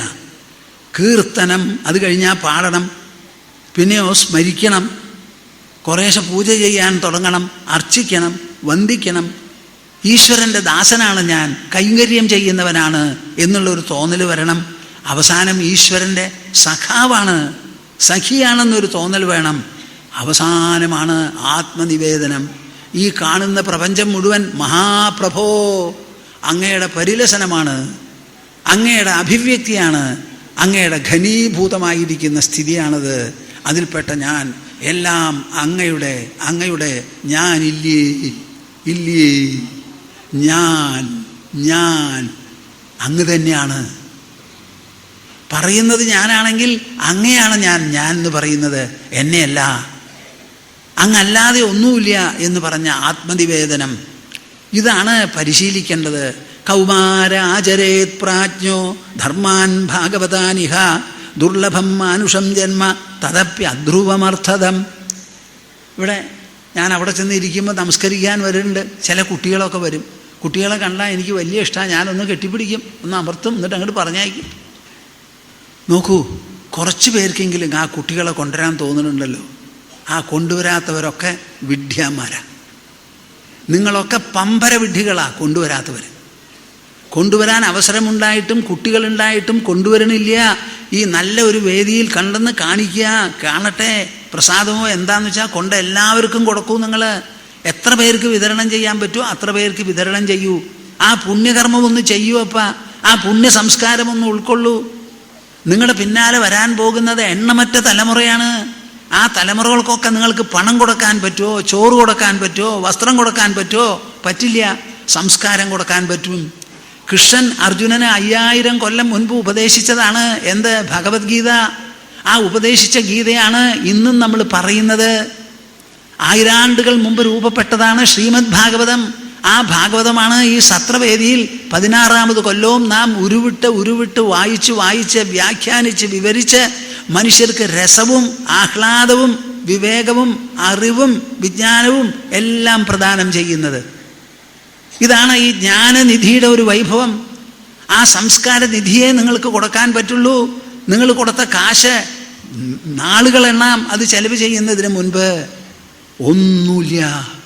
കൊടുക്കാവുന്നത് നമ്മുടെ സംസ്കാരം, നമ്മുടെ ഭക്തി, നമ്മുടെ ഉൾനിധി, അത് പങ്കുവയ്ക്കാൻ നിങ്ങൾ നോക്കൂ. കൗമാരാചരേത് പ്രാജ്ഞ ധർമാൻ ഭാഗവതാനിഹ ദുർലഭം മാനുഷം ജന്മ തദപ്യധ്രുവമർത്ഥതം. മനുഷ്യജന്മം എപ്പോന്ന് വെച്ചാൽ അപ്പോൾ കൊട്ടവയ്ക്കും. ഇന്നത്തെ കാലത്ത് എത്രയാ ക്യാൻസർ, എത്രയാ ഹാർട്ട് അറ്റാക്ക്, എത്രയാ ഉറങ്ങുമ്പോൾ പോയി എന്നൊക്കെയാ പറയണത്. ആസ്പത്രിയിൽ പോകുമ്പോൾ പകുതി വഴിയിൽ പോയി. എത്ര ദിവസം ആരിയ്ക്കുമെന്ന് പറയാൻ പറ്റില്ല. ഞാൻ തന്നെ ഇവിടുന്ന് എണീക്കുമോ എന്ന് എനിക്കറിയില്ല. എണീറ്റാൽ എണീറ്റു എന്ന് പറയാം, നിങ്ങളെയൊക്കെ ഒന്ന് കാണാം. അല്ലെങ്കിലോ ഭൂമാനന്ദസ്വാമി നിൽക്കുമെന്ന് പറയാൻ വയ്യ, എപ്പോഴാ പോവാന്ന്. നഹി പ്രമാണം ജന്തൂനാം ഉത്തരക്ഷണ ജീവനെ. അടുത്ത ക്ഷണം നമ്മൾ ജീവിക്കുമോ എന്നുള്ളതിന് പറയാൻ പറ്റില്ല, ഒരു പ്രമാണവുമില്ല. ദുർലഭം മാനുഷം ജന്മ തദപ്യധ്രുവമർത്ഥതം. അപ്പൊ കുട്ടികളായിരിക്കുമ്പോൾ തന്നെ കൗമാര ആചരേത് പ്രാജ്ഞോ, ബുദ്ധിയുള്ളവൻ ചെറുപ്പം മുതൽക്ക് തന്നെ തുടങ്ങണം ഈ അനുഷ്ഠാനം. നാമങ്ങൾ ഇങ്ങനെ ചൊല്ലിപ്പഠിക്കൂ. ഹരേ രാമ രാമ രാമ ഹരേ ഹരേ ഹരേ കൃഷ്ണ കൃഷ്ണ കൃഷ്ണ ഹരേ ഹരേ, ഹരേ രാമ നാവില്ലേ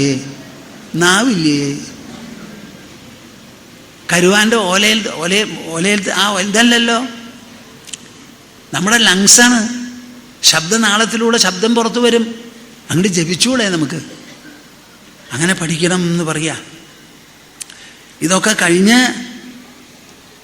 ഒരു ഭാഗത്ത് ഷണ്ടാമർക്കന്മാരുടെയും അച്ഛൻ്റെയും ക്രൂരത, താടനം, പീഡനം, അതിൻ്റെ ഇടയിലും ആ കുട്ടി പറഞ്ഞു കൊടുക്കുകയാണ്. കുട്ടികളെ വിളിച്ചിരുത്തും. നോക്കൂ, നമ്മുടെ ആചാര്യന്മാർ അവർ മൂത്രശങ്കയ്ക്കൊക്കെ പുറത്തു പോയിരിക്കുന്ന സമയത്ത് കുട്ടികളെ വിളിച്ചിരുത്തി പറയുകയാണ്, നോക്കൂ നിങ്ങൾ. വേണ്ടത് പഠിപ്പിക്കണില്ല നമ്മുടെ ആചാര്യന്മാർ, മാസ്റ്റർമാർ. വേണ്ടാത്തതാണ് പഠിപ്പിക്കണേ. ധർമാർത്ഥ കാമമോക്ഷങ്ങളിൽ അർത്ഥവും കാമവും പഠിപ്പിക്കുന്നു. ധർമ്മവും വിട്ടു, മോക്ഷവും വിട്ടു, മോക്ഷത്തിന് കാരണമായ ഭക്തിയും വിട്ടു. ഇത് ശരിയല്ല, നിങ്ങളിവിടെ വന്നിരിക്കൂ, ഞാൻ പറഞ്ഞു തരാം. കേൾക്കണോ? സർവ്വ കുട്ടികളും വന്നിരുന്നു. നിങ്ങളിങ്ങനെ ഇരിക്കില്ല, നത്തുപോലെയാണ് നോക്കണത് പ്രഹ്ലാദൻ്റെ മുമ്പിൽ. നിശമ്യ കർമാണി ഗുണാനതുല്യാൻ വീര്യാണി ലീലാതനുഭികൃതാനി യദാതിഹർഷോത്പുളകാശ്രുഗദ്ഗദം പ്രോത്കണ്ഠ ഉദ്ഗായതി രൗതി നൃത്യതി. നിശമ്യ കർമാണി ഗുണാനതുല്യാൻ വീര്യാണി ലീലാതനുഭികൃതാനി യദാതിഹർഷോത്പുളകാശ്രുഗദ്ഗദം പ്രോത്കണ്ഠ ഉദ്ഗായതി രൗതി നൃത്യതി.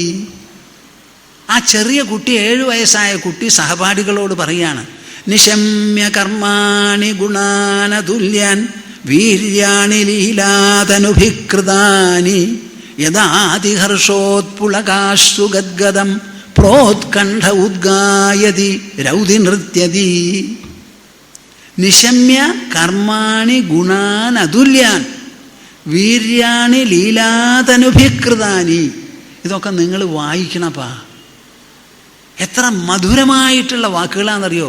നിശമ്യ കർമാണി ഗുണാനതുല്യാൻ വീര്യാണി ലീലാതനുഭികൃതാനി യദാതിഹർഷോത്പുളകാശ്രുഗദ്ഗദം പ്രോത്കണ്ഠ ഉദ്ഗായതി രൗതി നൃത്യതി. നമ്മുടെ ഭാഗവതത്തിലും മറ്റു പുരാണങ്ങളിലുമെല്ലാം ഈശ്വര വർണ്ണനകൾ പലതുമുണ്ട്. ഈശ്വരൻ എല്ലാവർക്കും നന്മ ചെയ്യാൻ വേണ്ടി, ആപത്തുകളെല്ലാം ഒഴിവാക്കാൻ വേണ്ടി അവതാര രൂപത്തിൽ അവതരിപ്പിച്ച പല കാര്യങ്ങളും ഉണ്ട്. ആ അവതാരങ്ങളിലൊക്കെ ചെയ്തിട്ടുള്ളത് പല വിധത്തിലുള്ള മഹത് കർമ്മങ്ങളാണ്. സാധാരണ നമ്മൾ കാണാത്തതും കേൾക്കാത്തതും പൂർവകഥകളില്ലാത്തതുമായ അഭൂതപൂർവമായ കാര്യങ്ങളാണ് ചെയ്തിരിക്കുന്നത്. ആ ചെയ്തതൊക്കെ നിശമ്യ, കേട്ട്, കർമാണി, ആ കർമ്മങ്ങൾ, ഗുണാനതുല്യാൻ, അതുല്യമായിരിക്കുന്ന ഗുണങ്ങൾ, വീര്യാണി, വീര്യപരാക്രമങ്ങൾ, ലീലാതനുഭികൃതാനി, ലീലയ്ക്ക് വേണ്ടി എടുത്ത ഓരോ ശരീരമുണ്ട്. ഇപ്പം കൃഷ്ണലീല എന്നൊക്കെ പറയണത് എന്താ? ചെറുപ്പകാലത്ത് ഇത്രയൊക്കെ ലീലയുടെ ആവശ്യമുണ്ടോ എന്ന് ചോദിച്ചാൽ അത് ചെയ്യാൻ വേണ്ടിയിട്ടാണ് കൃഷ്ണൻ്റെ ജന്മം. യദാതിഹർഷോത്പുളകാശ്രുഗദ്ഗദം യദാതിഹർഷോത്പുളകാശ്രുഗദ്ഗദം പ്രോത്കണ്ഠ ഉദ്ഗായതി രൗതി നൃത്യതി. ഇതിങ്ങനെ കേൾക്കാൻ തുടങ്ങുമ്പോൾ യഥാ അതിഹർഷ, സാധാരണ നിങ്ങൾക്ക് ചില സന്തോഷങ്ങളും ഹർഷങ്ങളും ഒക്കെ ഉണ്ടാവും. ഇതല്ല. സാധാരണ സന്തോഷങ്ങളൊക്കെ വരുന്നത് ബാഹ്യ സമ്പർക്കത്തിൽ നിന്നാണ്, ഭൗതിക സമ്പർക്കത്തിൽ നിന്നാണ്. ഇന്ദ്രിയങ്ങളും ഇന്ദ്രിയ വസ്തുക്കളും കൂടിയിട്ടുള്ള സമ്പർക്കം. ഒരു പൂന്തോട്ടം കണ്ടു, ആരെങ്കിലും വന്നു നല്ല വാക്ക് പറഞ്ഞു, ചില നല്ല സാധനങ്ങളൊക്കെ മേടിച്ചുകൊണ്ട് വന്നു വിദേശ യാത്ര കഴിഞ്ഞ് വരുമ്പോൾ, അതൊക്കെ കാണുമ്പോൾ നമുക്ക് സന്തോഷം ഉണ്ടാവും. അതൊക്കെ ഐന്ദ്രിയ സന്തോഷമാണ്. ഈ സന്തോഷം വരുന്നത് വേറെ ഒരു തരത്തിലാണ്. യദാതിഹർഷോ പുളകാശ്രുഗദ്ഗദം, ശരീരം മുഴുവനും രോമാഞ്ചമായി. ഗദ്ഗദം, ഗദ്ഗദം വന്നു തൊണ്ടയ്ക്ക്. പ്രോത്കണ്ഠ ഉദ്ഗായതി രൗതി നൃത്യതി. പ്രോത്കണ്ഠ, ആ കണ്ഠം നിറച്ച് മുക്തകണ്ഠമായി. ഉദ്ഗായതി, പാടുന്നു. രൗതി നൃത്യതി, ചിലപ്പോൾ കരച്ചിലും കണ്ണീരുമായി. രൗതി നൃത്യതി യഥാഗ്രഹഗ്രസ്ത ക്വചിത്. യഥാഗ്രഹഗ്രസ്ത ഇവ ക്വചിത് ഹസത്യാക്രന്ദതേ ധ്യായതി വന്ദതേ ജനം. യഥാഗ്രഹഗ്രസ്ത ഇവ ക്വചിത് ഹസത്യാക്രന്ദതേ ധ്യായതി വന്ദതേ ജനം. മുഹുശ്വസൻ ഭക്തി ഹരേ ജഗത്പദേ നാരായണേത്യാത്മമതിർഗതത്രപഃ. ഈ കേട്ട് ആ ഭക്തി ഒരു പ്രയോഗരൂപത്തിൽ നമ്മളിൽ പ്രവേശിക്കുന്നു. ആ പ്രവേശിച്ചതിന് ശേഷം ഗദ്ഗതമായി, രോമാഞ്ചമായി, അതൊക്കെ കഴിഞ്ഞ് നമ്മുടെ മനസ്സങ്ങോട്ട് ദ്രവിച്ചു, ബുദ്ധി അങ്ങോട്ട് അലിഞ്ഞു. സാധാരണ ഈ ലൗകികം ഭൗതികമായിരിക്കുന്ന വ്യക്തിത്വം തന്നെ കുറച്ച് നേരത്തേക്ക് അസ്തമിച്ചതിന് ശേഷം എന്ത് സംഭവിക്കണു? മുഹുശ്വസൻ ഭക്തി, ദീർഘശ്വാസം എടുത്തുകൊണ്ട് പറയാണ് ഭക്തി ഹരേ ജഗത്പദേ നാരായണ. ഒന്ന് പറയും, ഹരേ ജഗത്പദേ നാരായണ, ഹരേ ജഗത്പദേ നാരായണ, ഹരേ ജഗത്പദേ നാരായണ. ഇത് ആത്മമതിർഗതത്രപഃ. ഒരു വിധത്തിലുള്ള ലജ്ജയോ ഭയമോമില്ലാതെ ആത്മമതിയായിട്ടാണ് പറയുന്നത്. അതുവരെ പറയണതും കേൾക്കുന്നതും ഒക്കെ കുറേയൊക്കെ ഇന്ദ്രിയ തലത്തിലാണെന്ന് തോന്നുന്നു. ഇപ്പം അങ്ങനെയല്ല. മനസ്സ് ലോകത്തിൽ നിന്ന്, ലോകസംഘത്തിൽ നിന്ന് തന്നെ വിട്ടു, ഉള്ളിലേക്ക് പതിഞ്ഞിറങ്ങി ആ ആത്മസ്പർശം ഏറ്റു അതിന്. എന്നിട്ട് പറയണതാണ് മുഹുശ്വസൻ ഭക്തി ഹരേ ജഗത്പദേ നാരായണേത്യാത്മമതിർഗതത്രപഃ. അപ്പൊ എന്തു സംഭവിക്കണു? പ്രഹ്ലാദന്റെ ഭാഷയാണത്. തദാ പുമാൻ മുക്ത സമസ്ത ബന്ധനഃ തദ്ഭാവഭാവാനുകൃതാശയാകൃതിഃ. തദാ പുമാൻ മുക്ത സമസ്ത ബന്ധനഃ തദ്ഭാവഭാവാനുകൃതാശയാകൃതിഃ. നിർദഗ്ധബീജാനുശയോ മഹീയസാ ഭക്തി പ്രയോഗേണ സമേത്യധോക്ഷജം. കേൾക്കുന്നുണ്ടോ കൂട്ടരെ നിങ്ങൾ? എന്താ സ്ഥിതി? തഥാ അപ്പോൾ മുക്ത സമസ്ത ബന്ധന. മോക്ഷം എന്താന്ന് പിന്നെ നിങ്ങൾ ചോദിക്കില്ല. മുക്ത സമസ്ത ബന്ധന, നമ്മുടെ ശരീരത്തിൻ്റെ ഉള്ളിൽ മനസ്സിലും ബുദ്ധിയിലും ഉണ്ടക്കരി പോലെ പിടിച്ചിരിക്കുന്ന ആ അഴുക്കുകളും മാലിന്യങ്ങളും സംശയങ്ങളും വിഷമങ്ങളും ഈഷലും പോഷലും ആശയും ദോഷയും സർവ്വതും അങ്ങോട്ട് പോകും, എല്ലാം പോകും. മുക്ത സമസ്ത ബന്ധന തദ്ഭാവഭാവാനുകൃതാശയാകൃതി. ആ സമയത്താണ് നമുക്ക് സ്വന്തമായി ഈശ്വരീയമായ ഭാവനകൾ നമ്മുടെ മനസ്സിലും ബുദ്ധിയിലുമെല്ലാം ഉദിക്കുന്നത്.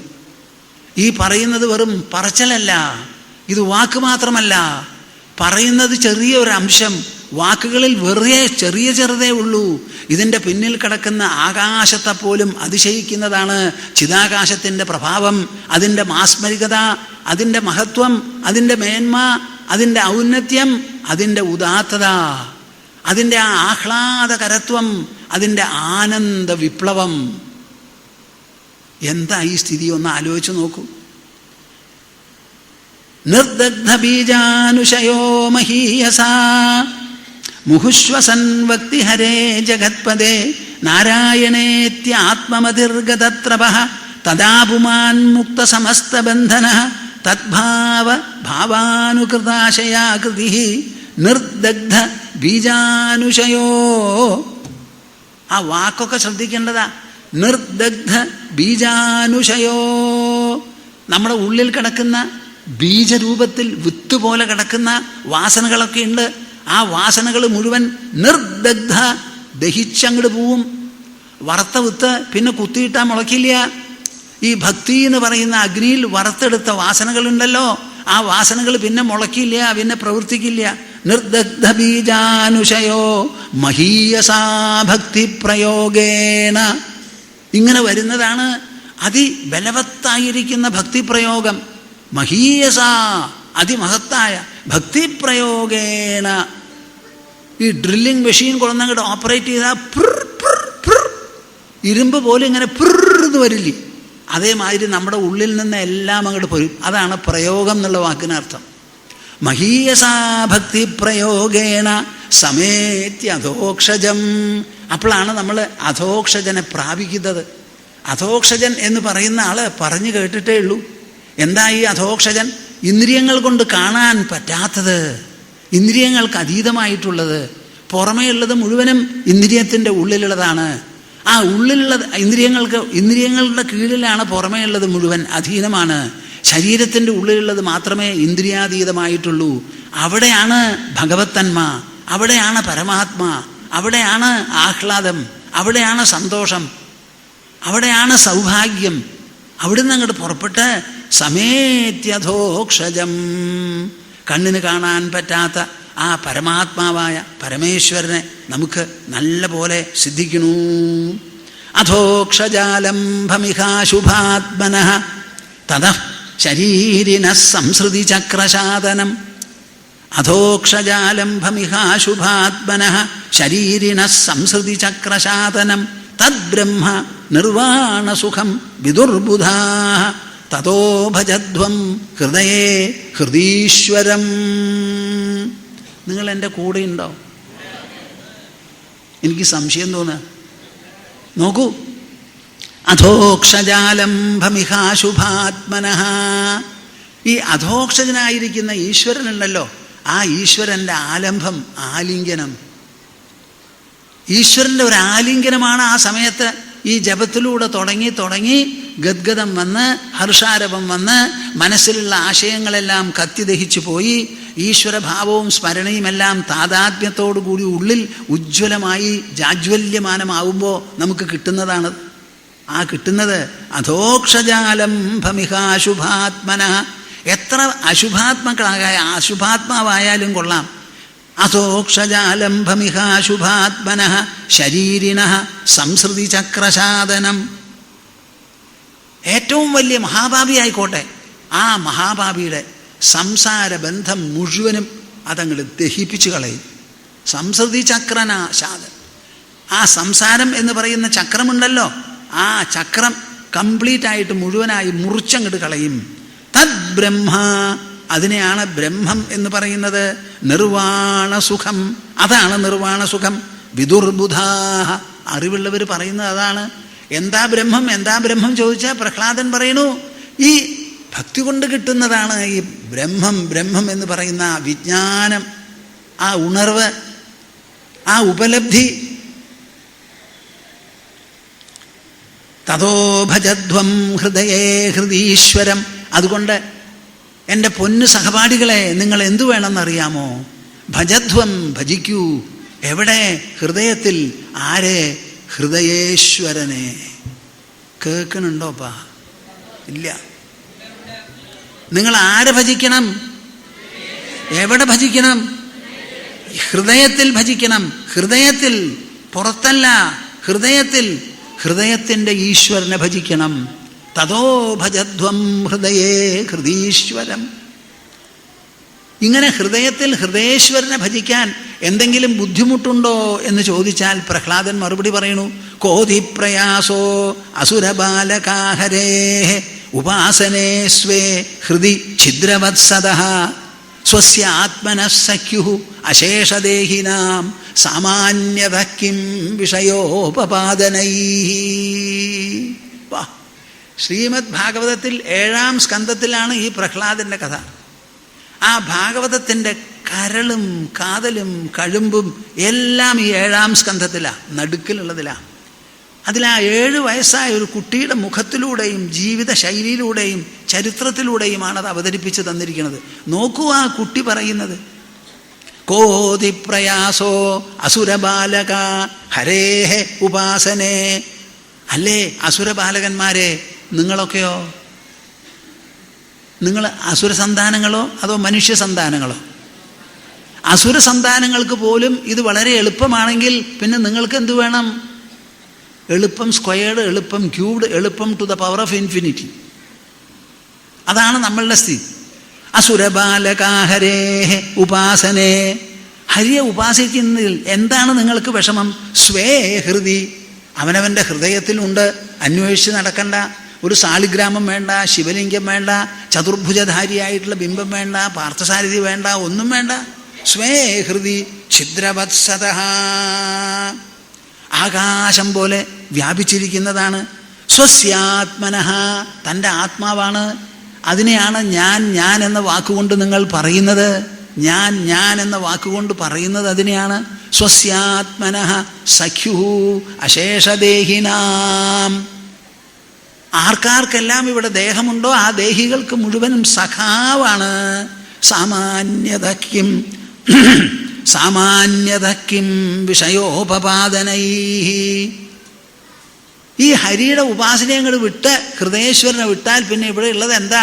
കാക്കയും പൂച്ചയും പട്ടിയും ചെമ്പോത്തും തിന്നുന്ന സാധനങ്ങളാണ് അവിടെ പിന്നെ ബാക്കി.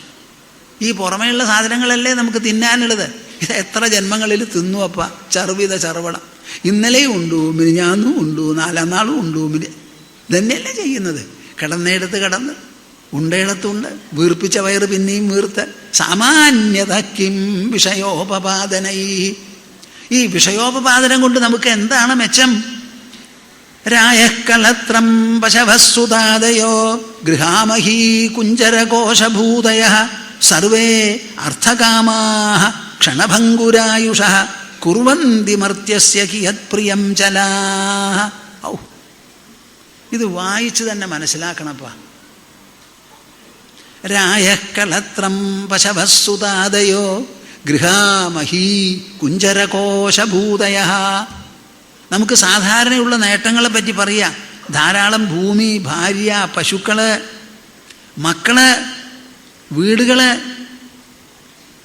വിസ്തൃതമായിരിക്കുന്ന ഭൂപ്രദേശം, കെട്ടിടം, ആന, കുതിര, ഒട്ടകം. സർവേ അർത്ഥകാമാഃ.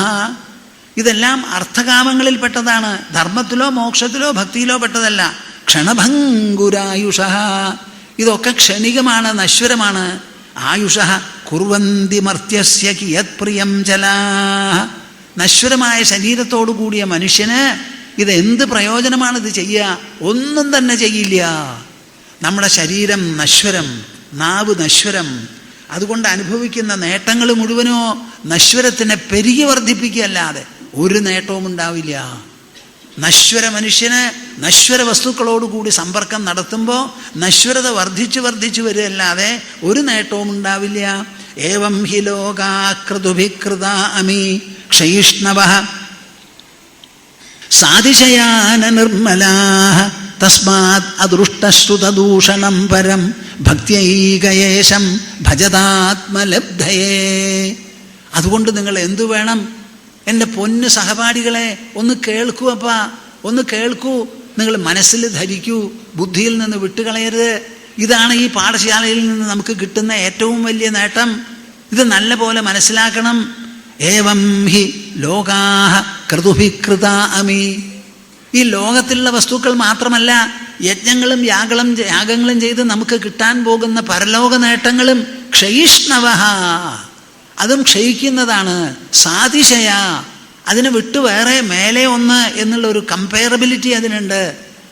നേരെ മറിച്ചോ ശ്രീഹരി ശ്രീഹരി ഹൃദയേശ്വരൻ, ഹൃദയകമലവാസി, ഉൾ സാന്നിധ്യം, പരമ കല്യാണനിധിയായ ഹരി, അന്തരാത്മാ എന്ന് പറയുന്നതോ അദൃഷ്ടശ്രുതദൂഷണം പരം.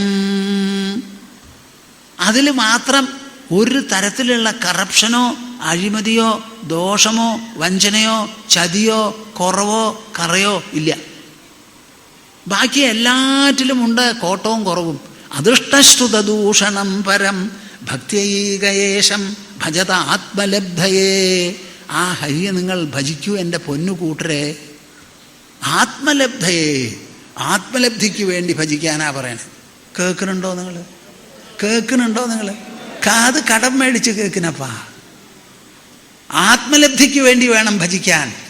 അവിടെ ചെന്നിട്ട് പറയരുത് ഉദ്യോഗം, കല്യാണം, കുട്ടി, അടുത്ത വീട്. മിണ്ടരുത്, മിണ്ടരുത്. ഭഗവാനെക്കുറിച്ച് മനസ്സിലാക്കൂ, ചിന്തിക്കൂ, ഭാവന ചെയ്യൂ. എന്നിട്ട് നിങ്ങളുടെ പട്ടിക നിരത്തി വയ്ക്കൂ. ആരോടാ ഈ ചോദിക്കുന്നത്? സർവജ്ഞനോട്. ആരോടാ ഈ ചോദിക്കുന്നത്? തൻ്റെ സ്വന്തം ഹൃദയത്തിൽ അനങ്ങാതെ എപ്പോഴും അധിവസിക്കുന്ന ദൈവത്തോട്. ആ ദൈവത്തിന് ബുദ്ധി ഉപദേശിക്കണമോ അതോ നമ്മുടെ ബുദ്ധി മുഴുവൻ അദ്ദേഹം പ്രേരിപ്പിച്ചു തരുന്നതോ? ഒന്ന് പറയണപ്പാ. ആ ദൈവത്തിന് ബുദ്ധി ഉപദേശിക്കുക നിങ്ങൾ വേണ്ടത്. മിണ്ടരുത്, മിണ്ടരുത്. നാലം ദ്വിജത്വം ദേവത്വം ഋഷിത്വം വാസുരാത്മജാഃ പ്രീണനായ മുകുന്ദസ്യ ന വൃത്തം ന ബഹുജ്ഞതാ ന ദാനം ന തപോനേജ്യ ന ശൗചം ന വ്രതാനി ച പ്രീയതേ അമലയാ ഭക്തിയാ ഹരിഹി അന്യദ്വിഡംബനം. നിങ്ങൾ എന്നോട് പറയരുത് കൂട്ടരെ, നമ്മളൊക്കെ അസുരപുത്രന്മാർക്ക് അസുര സന്താനങ്ങളാണ്, അതുകൊണ്ട് ഇത്ര വലിയ ചവിട്ടുപടി നമുക്ക് കയറാൻ പറ്റുമോ? ഇതൊക്കെ ദ്വിജശ്രേഷ്ഠന്മാർക്കൊക്കെ വിധിച്ചിട്ടുള്ളതല്ലേ, നമുക്കല്ലേ എന്നൊന്നും നിങ്ങൾ പറയരുത്. ഹരിഭജനത്തിന് നാലം ദ്വിജത്വം ദേവത്വം. നിങ്ങൾ കേൾക്കണുണ്ടോ? അത് കേട്ടാൽ മാത്രം പോരാ, അത് ധരിക്കണം. അതിനാൽ നയിക്കപ്പെടണം നിങ്ങളുടെ ബുദ്ധി. നാലം ദ്വിജത്വം, മിണ്ടരുത് ദ്വിജത്വത്തിനെ പറ്റി. ദേവത്വം, ദേവന്മാരായി തീരണം എന്നും പറയരുത്. ഋഷിത്വം, ഋഷികളാവണം എന്നില്ല. വാ അസുരാത്മജാഃ പ്രീണനായ മുകുന്ദസ്യ, മോക്ഷദാതാവായ മുകുന്ദനുണ്ടല്ലോ, ആ മുകുന്ദനെ പ്രീണിപ്പിക്കാൻ സന്തോഷിപ്പിക്കാൻ വേണ്ടി ന വൃത്തം ന ബഹുജ്ഞത, ഇന്ന തൊഴിൽ വേണം, ഇത്ര പഠിപ്പ് വേണം, വേദാധ്യയനം നടത്തണം, അങ്ങനെ ഒന്നുമില്ല. ഇന്ന സ്ഥലത്ത് ജനിക്കണം, ഇന്ന വൃത്തി അനുഷ്ഠിക്കണം, ഇല്ല ഇല്ല. ന ദാനം ന തപോനേജ്യ ന ശൗചം ന വ്രതാനി ച. ദാനം അത് വേണമെന്നില്ല, തപസ് വേണമെന്നില്ല, നെയ്യ് കൊണ്ട് ഹോമം കഴിക്കണം എന്നില്ല, ശൗചം വ്രതം ഇതൊന്നും തന്നെ ഇല്ല.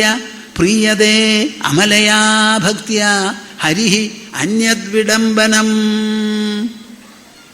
ഹരി അമലയാ ഭക്തിയ പ്രീയതേ.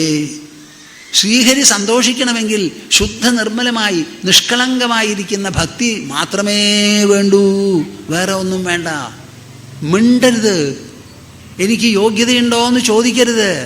എൻ്റെ കയ്യിൽ പൂജയ്ക്കുള്ള വിഭവങ്ങളില്ലല്ലോ എന്ന് വിചാരിക്കരുത്. ഒരു കുറവുമില്ല. നിങ്ങളുടെ മനസ്സും ഹൃദയവും മാത്രമേ വേണ്ടൂ. പൂജിക്കുന്നത് ഹൃദയേശ്വരനെയാണ്, പുറമേയുള്ള ഒരാളെയല്ല.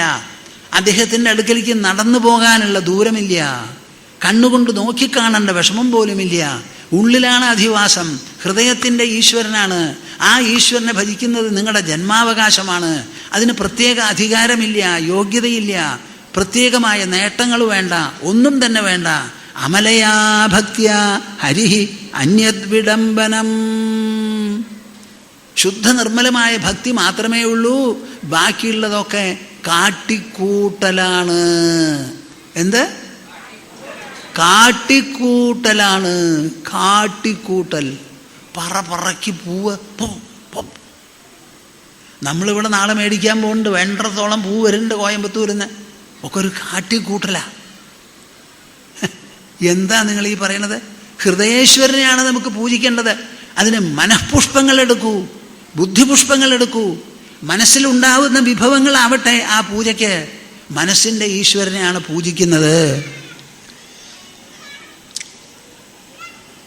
ഏതാവാനേവ ലോകേസ്മിൻ പുംസസ്വാർത്ഥഃ പരസ്മൃതഃ ഏകാന്തഭക്തിർഗോവിന്ദേ യത് സർവത്ര തദീക്ഷണം. ചുരുക്കി അവസാനം പറയുക, എൻ്റെ പൊന്നു കുട്ടികളെ, കൂട്ടരെ, ഞാൻ പറയുന്നു. എന്താ പറയണത്? ഏതാവാനേവ ലോകേസ്മിൻ പുംസഃ സ്വാർത്ഥഃ പരസ്മൃതഃ.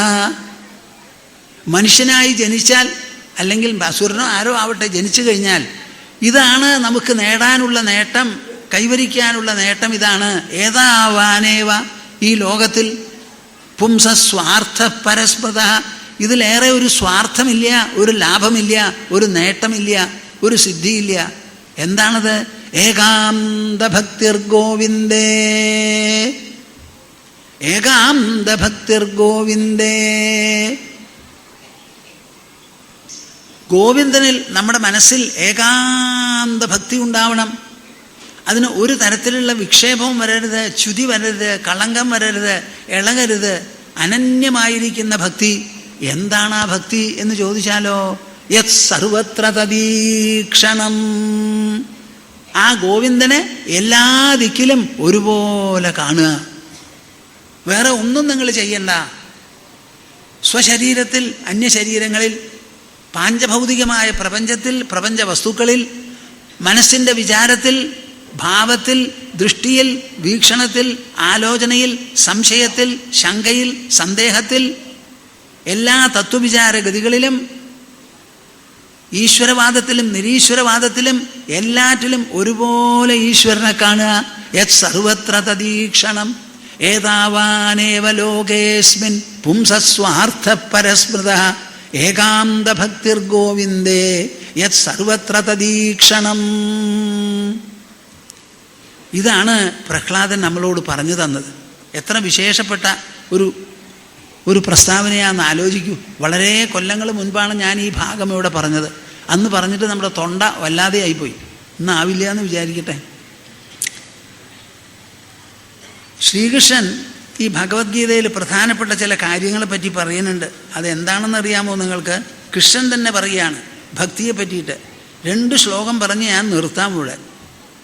ന പാരമേഷ്ഠ്യം ന മഹേന്ദ്രധിഷ്ണ്യം ന സാർവഭൗമം ന രസാധിപത്യം ന യോഗസിദ്ധീരപുനർഭവം വാ മയ്യ അർപ്പിതാത്മേച്ഛതി മദ്വിനാന്യത്. കൃഷ്ണൻ തന്നെ പറയുക, എൻ്റെ ഭക്തനുണ്ടല്ലോ, ആ ഭക്തന് എന്നെ വേണ്ട പോലെ ഇഷ്ടപ്പെട്ടു, ഞാൻ ഇഷ്ടപ്പെട്ടു എന്നുണ്ടെങ്കിൽ ആ ഭക്തന് ഞാനല്ലാതെ വേറെ ഒന്നും വേണ്ടാന്ന്. ആ വേറെ ഒന്നും എന്നുള്ളതിന് ഉറപ്പിച്ച് പറയാണ്. ന പാരമേഷ്ഠ്യം, ബ്രഹ്മാവിൻ്റെ പദവിയോ ലോകമോ വേണ്ട. ന മഹേന്ദ്രധിഷ്ണ്യം, ഇന്ദ്രപദവിയും ഇന്ദ്രലോകവും വേണ്ട. ന സാർവഭൗമം, ഇഹലോകത്തിൽ ചക്രവർത്തിയുടെ സ്ഥാനം വേണ്ട.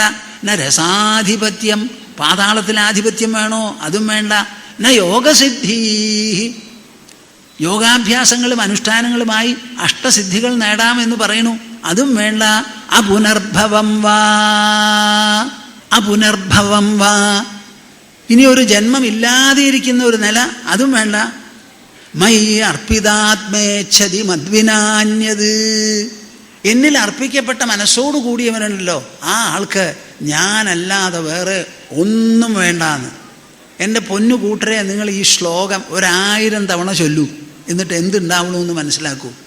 ന പാരമേഷ്ഠ്യം ന മഹേന്ദ്രധിഷ്ണ്യം ന സാർവഭൗമം ന രസാധിപത്യം ന യോഗസിദ്ധീ അപുനർഭവം വാ മയ്യർപ്പിതാത്മേച്ഛതി മദ്വിനാന്യത്.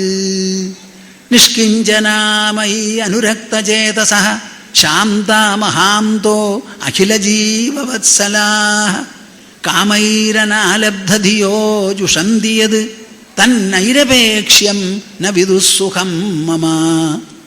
കൃഷ്ണൻ തന്നെ പറയാ, ഇങ്ങനെ ഒന്നും വേണ്ട ഒന്നും വേണ്ട എന്ന് തോന്നുമ്പോൾ നിങ്ങൾ ഒന്നിനും കൊള്ളാത്ത ഒരു വസ്തുവാക്കി തീർക്കുകയാണോ? അല്ല. തന്നൈരപേക്ഷ്യം ന വിദുസ്സുഖം മമ. മനസ്സിന് ഒരു വിധത്തിലുള്ള അപേക്ഷയും ഇല്ലാതെയായി തീരുമ്പോൾ ആ നിരപേക്ഷാവസ്ഥയിൽ നമ്മുടെ ഉള്ളിൽ ഉദിക്കുന്നത്, ആവിർഭവിക്കുന്നത്, സ്പ്രിങ് പോലെ, ഫൗണ്ടൻ പോലെ വരുന്ന സുഖമുണ്ടല്ലോ, ആ നൈരപേക്ഷ്യം എന്ന് പറയുന്ന സുഖം, ഇത് സാധാരണക്കാർക്ക് മനസ്സിലാക്കാൻ പറ്റില്ല. ഇന്ദ്രിയങ്ങളും ഇന്ദ്രിയ വസ്തുക്കളും തമ്മിലുള്ള സമ്പർക്കം കൊണ്ട് കിട്ടുന്ന സുഖമാണ് ദുഃഖമാണ് നമ്മളുടെ അനുഭവം. ആ സുഖദുഃഖങ്ങളോടുകൂടി തുലനം ചെയ്ത് നോക്കുമ്പോൾ ഇത് അങ്ങേ അറ്റമുള്ളതാണ്. ഇതിന് സമാനമായി ഒന്നുമില്ല, നിസ്തുലമാണത്. തൻ നൈരപേക്ഷ്യം ന വിദുസ്സുഖം മമ. ഈ നൈരപേക്ഷ സുഖം കിട്ടാനായിട്ട് എന്തു വേണം? നിഷ്കിഞ്ചനാമയി അനുരക്തചേതസഃ ശാന്താ മഹാന്തോ അഖിലജീവവത്സലാഃ. നിഷ്കിഞ്ചനന്മാർ, ഒന്നിനോടും തൻ്റെ എന്നൊരു തോന്നലില്ലാത്തവർ, അങ്ങനെ നിഷ്കിഞ്ചനന്മാരായി മൈ അനുരക്തചേതസഃ, അവർക്ക് എന്നിലാണ് അനുരാഗം, ഈശ്വരനിലാണ് അനുരാഗം, അന്തരാത്മാവിൽ ഹൃദയ കമലേശനോട് ആണ് അനുരാഗം. മൈ അനുരക്തചേതസഃ ശാന്താ, അവർക്കപ്പം ശാന്തിയായി. ശാന്താ മഹാന്തോ അഖിലജീവവത്സലാഃ, അവരുടെ മനസ്സ് മുഴുവൻ മഹത്തായ ലക്ഷ്യത്തിൽ മുങ്ങി നിൽക്കുകയാണ്. അങ്ങനെ വെള്ളപ്പൊക്കമാണ് മഹാലക്ഷ്യമായി തീർന്നിരിക്കുന്നത്. അതിൽ ഊളയിട്ട് കഴിയുന്നവരാണവർ. ശാന്ത മഹാന്തോ അഖിലജീവവത്സലാഃ, എല്ലാ ജീവജാലങ്ങളോടും ഒരുപോലെ വാത്സല്യമാണ് അവരുടെ മനസ്സിലും ബുദ്ധിയിലും ഹൃദയത്തിലുമെല്ലാം നിറഞ്ഞു നിൽക്കുന്നത്. കാമൈരനാലബ്ധധിയോ ജുഷന്തിയത്. അവരുടെ ബുദ്ധിയെ ആവരണം ചെയ്ത് നിൽക്കാനായി ഒരാഗ്രഹമോ ഒരാശയോ ഒരു ദുരയോ ഒരു അത്യാർത്ഥിയോ ഒന്നും തന്നെയില്ല. അങ്ങനെ ശുദ്ധ നിർമ്മലമായ മനസ്സും അതിനേക്കാൾ ശുദ്ധ നിർമ്മലമായിരിക്കുന്ന ബുദ്ധിയും അങ്ങനെ നിറഞ്ഞിരിക്കുന്ന ഭക്തിയും കൂടി ആവുമ്പോൾ അവർ അനുഭവിക്കുന്ന സുഖമുണ്ടല്ലോ എൻ്റെ ഉദ്ധവ, അതിനാണ് പേര് നൈരപേക്ഷ്യ സുഖം എന്നൊരു പേര്. മനസ്സിനെ അപേക്ഷയില്ലാതെ ആയിത്തീരുമ്പോൾ തന്നെത്താനെ പൊന്തി പൊന്തി പൊന്തി ഉറഞ്ഞങ്ങനെ പൊന്തുന്നതാണ് നിരപേക്ഷതാ സുഖം എന്ന് പറയുന്നത്. അത് സാമാന്യക്കാർക്ക് എങ്ങനെ മനസ്സിലാകും? ആ സുഖം അവരുടെ മനസ്സിൽ മാത്രം ഒളിഞ്ഞു നിൽക്കല്ല. അകിഞ്ചനസ്യ ദാന്തസ്യ ശാന്തസ്യ സമചേതസഃ മയാ സന്തുഷ്ടമനസഃ സർവാഃ സുഖമയാദിശഃ. അകിഞ്ചനസ്യ ദാന്തസ്യ ശാന്തസ്യ സമചേതസഃ. അകിഞ്ചനായ ഒരു മനസ്സ്, ഇന്ദ്രിയങ്ങൾക്ക് നല്ല നിയന്ത്രണമുണ്ട്, മനസ്സിൽ ആശയമൊന്നുമില്ല, ശാന്തമാണ്, സമചേതസഃ, എല്ലായിടത്തും ഒരുപോലെ ഏകദർശനം, ഈശ്വരദർശനം, ആത്മദർശനം, ബ്രഹ്മദർശനം, ഭഗവത് ദർശനം. അങ്ങനെ മയാ സന്തുഷ്ട മനസ്സഃ, എന്നാൽ മാത്രം മനസ്സ് സന്തുഷ്ടമായിരിക്കുന്നു. അങ്ങനെ ഒരാൾക്ക് സർവാഃ സുഖമയാദിശഃ. കേൾക്കുന്നുണ്ടോപ്പാ നിങ്ങൾ? എല്ലാ ദിക്കുകളും ഒരുപോലെ സുഖമയമാകുന്നു. പിന്നെ ആ ആൾക്ക് സുഖം തേടണ്ട. അതിനുവേണ്ടി ഒരു പൂജ വേണ്ട, ഒരു പുരസ്കാരം വേണ്ട, ഒരു പുഷ്പം വേണ്ട, ഒരു നാമം വേണ്ട, ഒരു ജപം വേണ്ട, ഒരു തപം വേണ്ട. ആ മനുഷ്യൻ്റെ ഉള്ളിൽ നിറഞ്ഞു കഴിഞ്ഞു സുഖം. അതിങ്ങനെ വഴിഞ്ഞ് എല്ലാ ദിക്കിലും പരന്നു കിടക്കുകയാണ്. പൂർണ്ണേ മനസി സമ്പൂർണം ജഗത് സർവം സുധാദ്രവൈ. മനസ്സ് പൂർണ്ണമായാൽ ലോകം മുഴുവനും ജഗത്ത് മുഴുവനും സുധാദ്രവം കൊണ്ട് പൂർണ്ണമായി തീരും. ഏതുപോലെ? ഒരു ചെരുപ്പിട്ട് നടന്നാൽ ആ ചെരുപ്പിൽ എന്ത് സാധനമുണ്ടോ, തോലാണെങ്കിൽ ലോകം മുഴുവനും തോല് വിരിച്ച മാതിരിയ അനുഭവം. അതേമാതിരി ഉള്ളിൽ സുഖം നിറയുമ്പോൾ കാണുന്നിടത്ത് മുഴുവൻ സുഖമായി. അങ്ങനെ സുഖമനുഭവിച്ചുകൊണ്ട് നടക്കുന്ന ആ ഭക്തനെ പറ്റി എന്ത് പറയാനാണ് കൂട്ടരെ? ശ്രീമദ് ഭാഗവതം ഭക്തിയുടെ പരമകാഷ്ഠയിൽ കൊണ്ടെത്തി ചിത്രീകരിക്കുകയാണ്. നിരപേക്ഷം മുനിം ശാന്തം നിർവൈരം സമദർശനം അനുവ്രജാമ്യഹം നൂനം പൂയേയേത്യംഘ്രിരേണുഭിഃ. ശ്രീമദ് ഭാഗവതത്തിൻ്റെ അങ്ങേ അറ്റത്തെ മുത്താണിത്. നിരപേക്ഷം മുനിം ശാന്തം നിർവൈരം സമദർശനം. അപേക്ഷയില്ലാത്ത മനസ്സ്, മനനശീലമുള്ളവൻ മുനി, ശാന്തൻ, നിർവൈരം, മനസ്സിൽ സ്വല്പമെങ്കിലും ശത്രുതയോ വൈരഭാവമോ നീരസമോ ആരെ ചൊല്ലിയും ഒന്നിനെ ചൊല്ലിയും ഇല്ല. സമദർശനം, എല്ലാ ദിക്കിലും ഒരുപോലെ ഈശ്വരനെ, ആത്മാവിനെ, ഏകതത്വത്തെ കാണുന്നു. അങ്ങനെയുള്ള ഒരു ഭക്തൻ വളരെ അപൂർവമാണ്.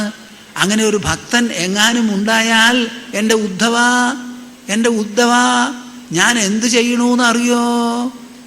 എൻ്റെ പൊന്നു ഉദ്ധവ കേട്ടോളൂ, ഞാൻ ഉള്ളു തുറന്ന് പറയാണ്. ദാ അനുവ്രജാമ്യഹം നിത്യം.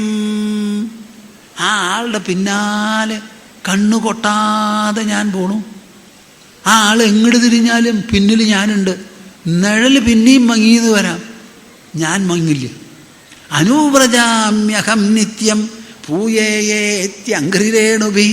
ഞാനിങ്ങനെ എന്തിനാ പോണേന്നറിയോ? അവനെ രക്ഷിക്കാനൊന്നുമല്ല. ഞാൻ പോണത് അവൻ്റെ പാദധൂലിയേറ്റ് ഞാൻ ശുദ്ധനാവട്ടെ എന്ന് വിചാരിച്ച് പോവാണെന്ന്. ആ ഭക്തൻ്റെ പാദധൂളി തട്ടി ഞാൻ പവിത്രനാകണം, ശുദ്ധനാകണം. ആ ഭക്തന്മാരുടെ പാദധൂളി മാത്രമേ എന്നെ എൻ്റെ നിലയിൽ നിർത്തുള്ളൂ, അല്ലാതെ ഒന്നുമില്ല. ഈ കൊട്ടയ്ക്കും വട്ടിക്കും ചെയ്യുന്ന പുഷ്പങ്ങളും പൂജകളും ഒക്കെ ഉണ്ടല്ലോ, അത് തൊലി പുറമെ വരെ ആവില്ല.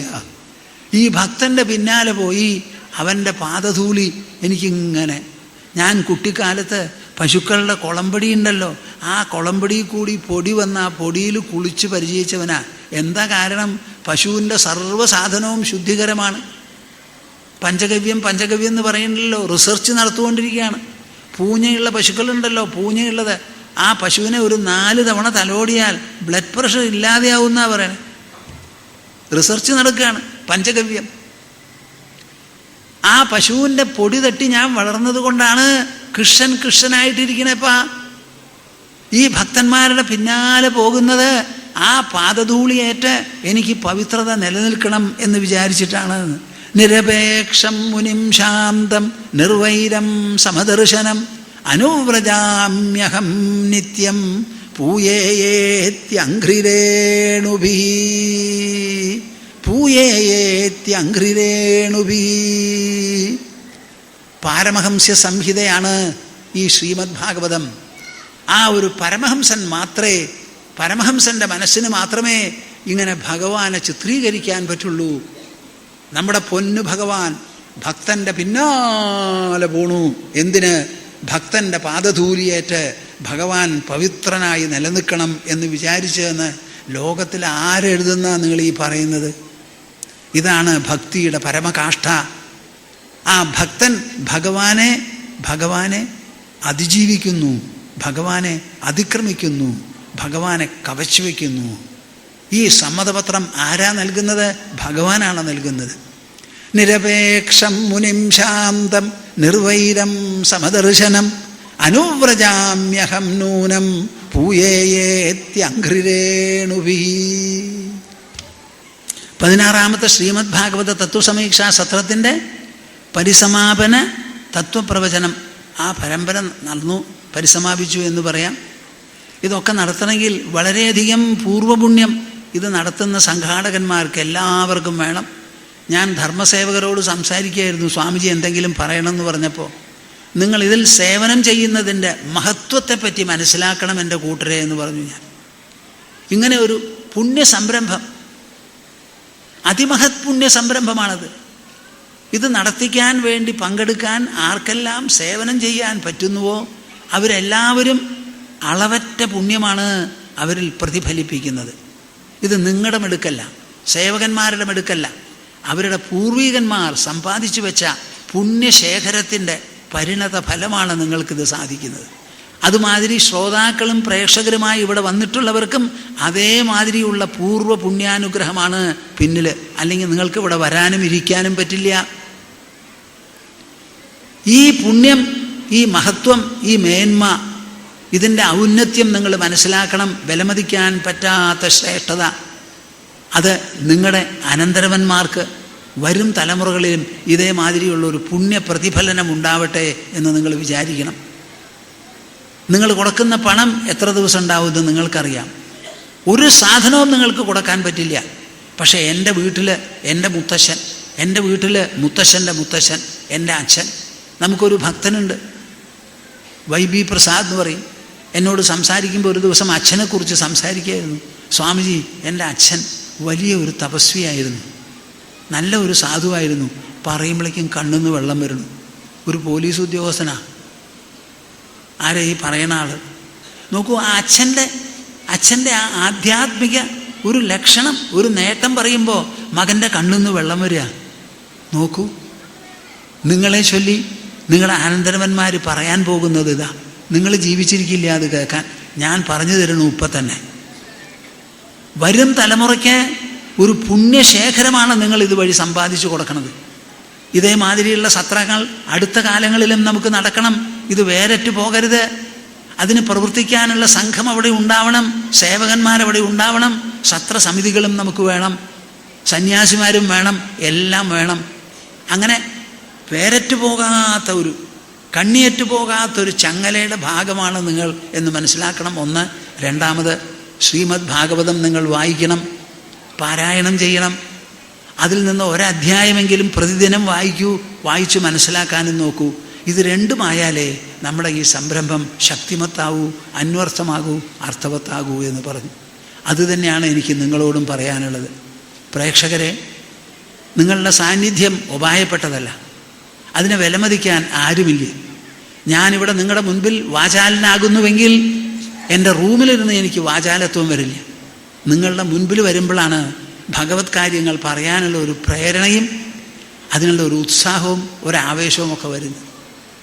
വെറുതെ അങ്ങനെ പറയല്ലോ.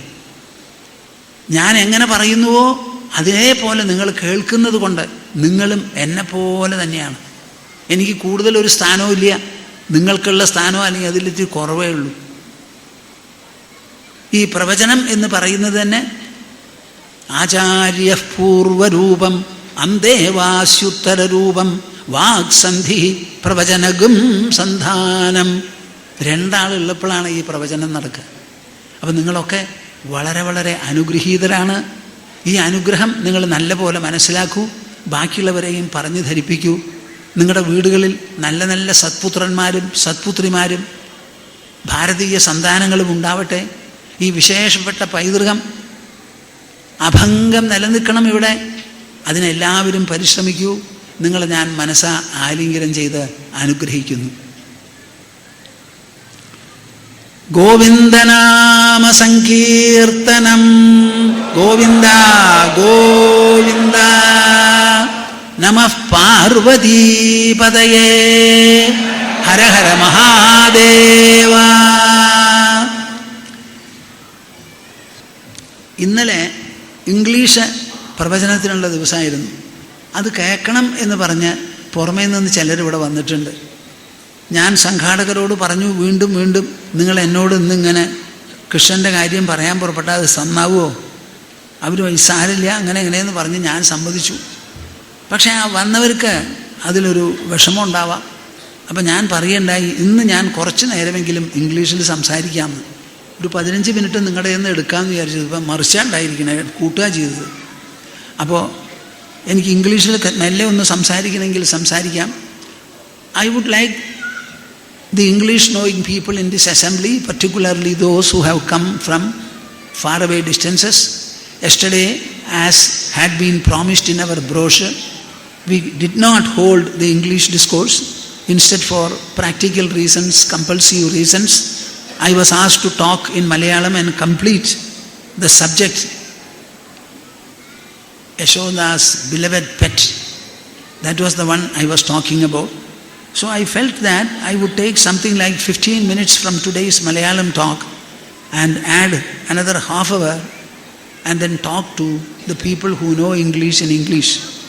Even now I feel like doing, but Vijay Kumarji told me that we have to get this place cleared very fast for tomorrow's arrangements, the very eventful day tomorrow. So I really don't know what I am to do. I am waiting here to be told what I should do. Can you give me some time? Then I shall talk in English. Or if you feel time is not available, I will conclude and get up. Okay. Let us be here for some more time. My dear souls, I shall spend a little time talking to you in English. I would like this talk to be very, very brief, very, very short. Let me see. Srimad Bhagavata is a compendium.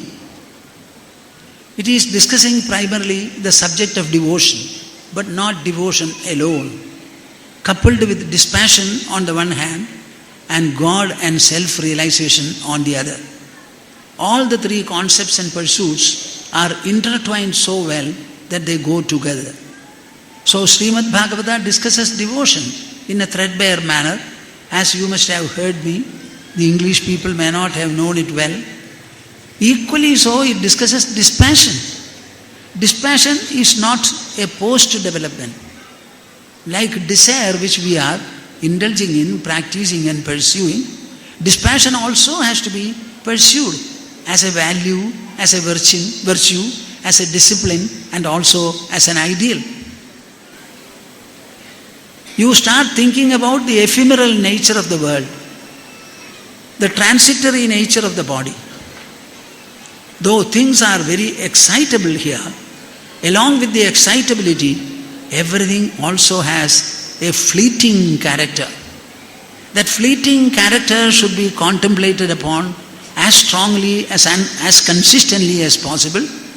Then you will find dispassion also grows and enriches your heart and mind.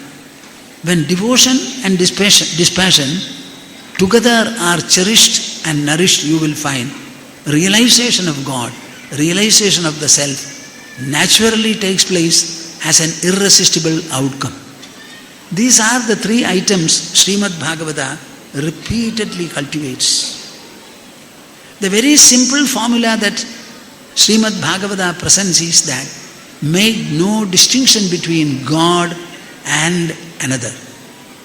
God is a non-dual presence. It has got no alternate, and there is nothing to be second to God. God alone is. Aloneness is the nature of God. God is all-pervading. There cannot be two elements or two entities which are all-pervading. Only one can be present everywhere. Consider God to be so, to be so, to be so. Any other difference will be wrong. Any other approach will be wrong. Cultivate this Eka Tattva, solitary and singular nature of God. We have the Mukti Skandha, the 11th Skandha. Before Sri Krishna begins his advice to Uddhava, in a very comfortable and convenient manner, sitting alone in his palace Dwaraka, Uddhava alone was by his side.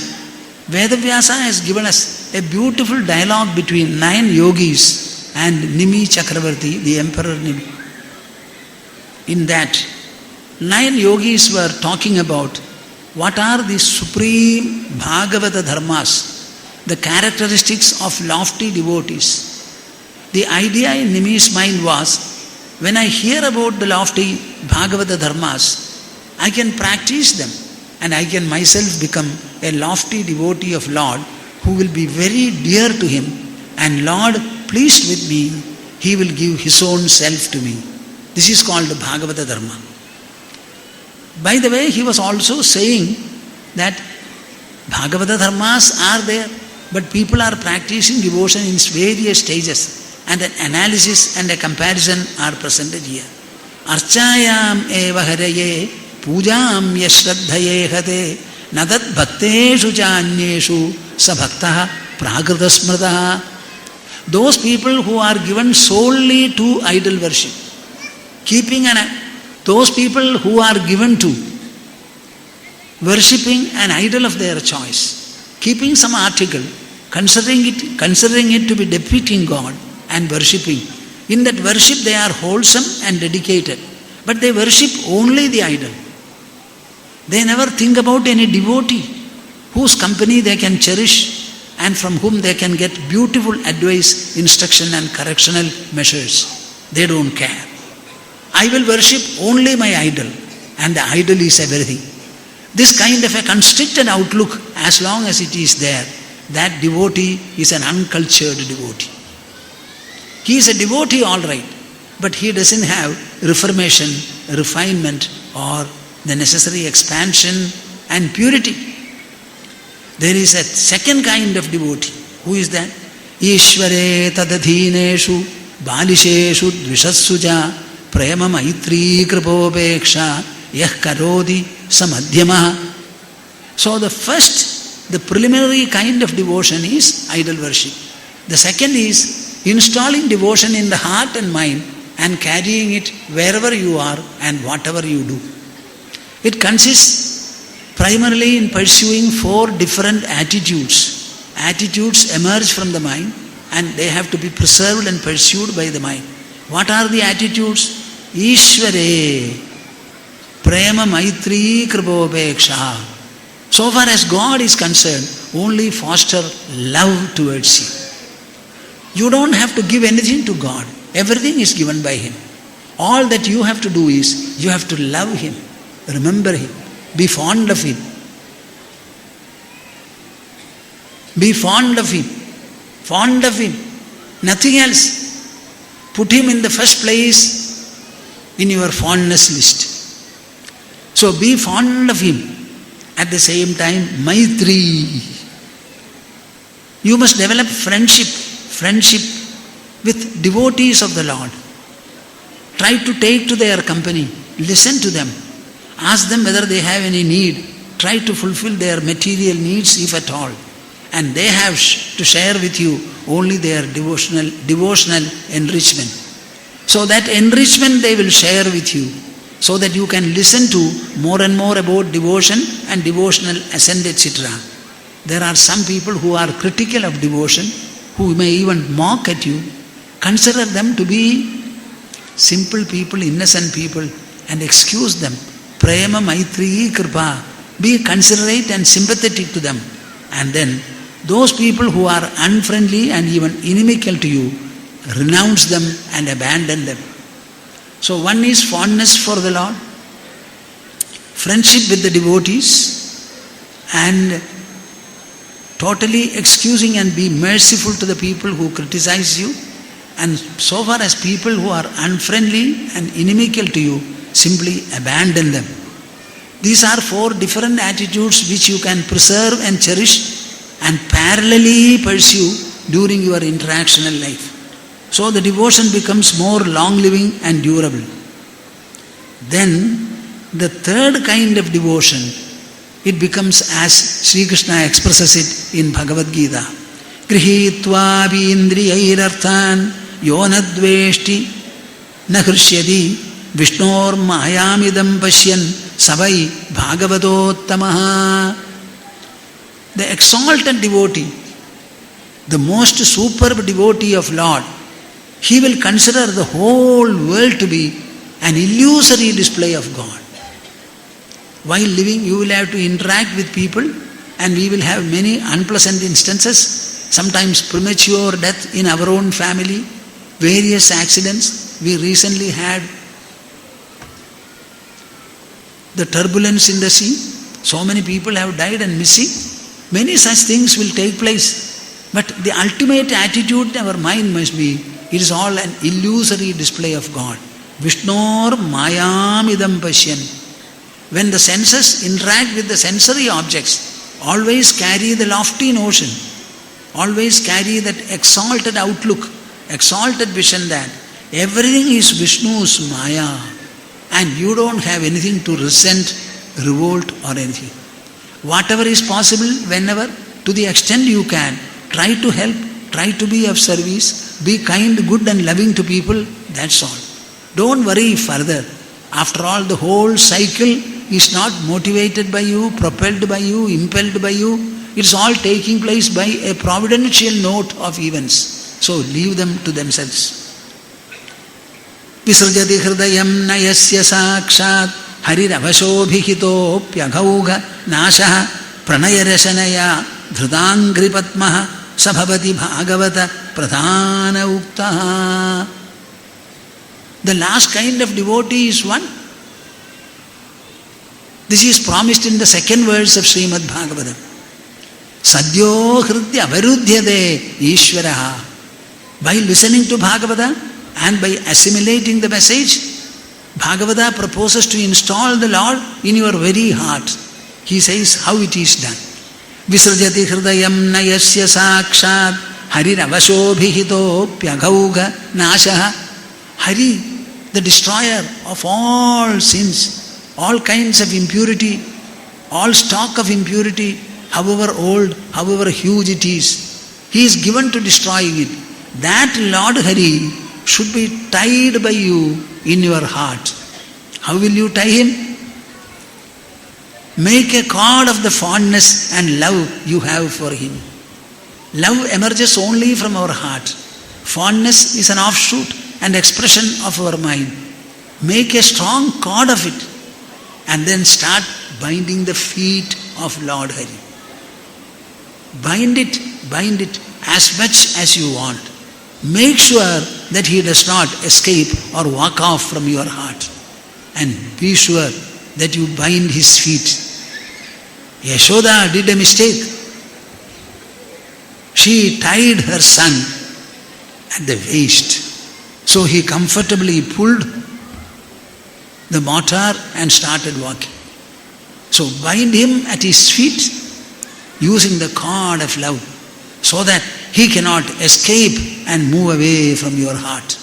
He who is able to do this, Sabhavati Bhagavata Pradhana Ukta, that person becomes the most admirable, the most exclusive devotee of the Lord. This is what you should do. Don't fear, don't doubt, don't resent. Be enthusiastic, have willingness for it. Have the best of enthusiasm to do so. Never fear the Lord. Tie him firmly in your heart. Then he is installed in your heart. He who is able to do this, he is the best.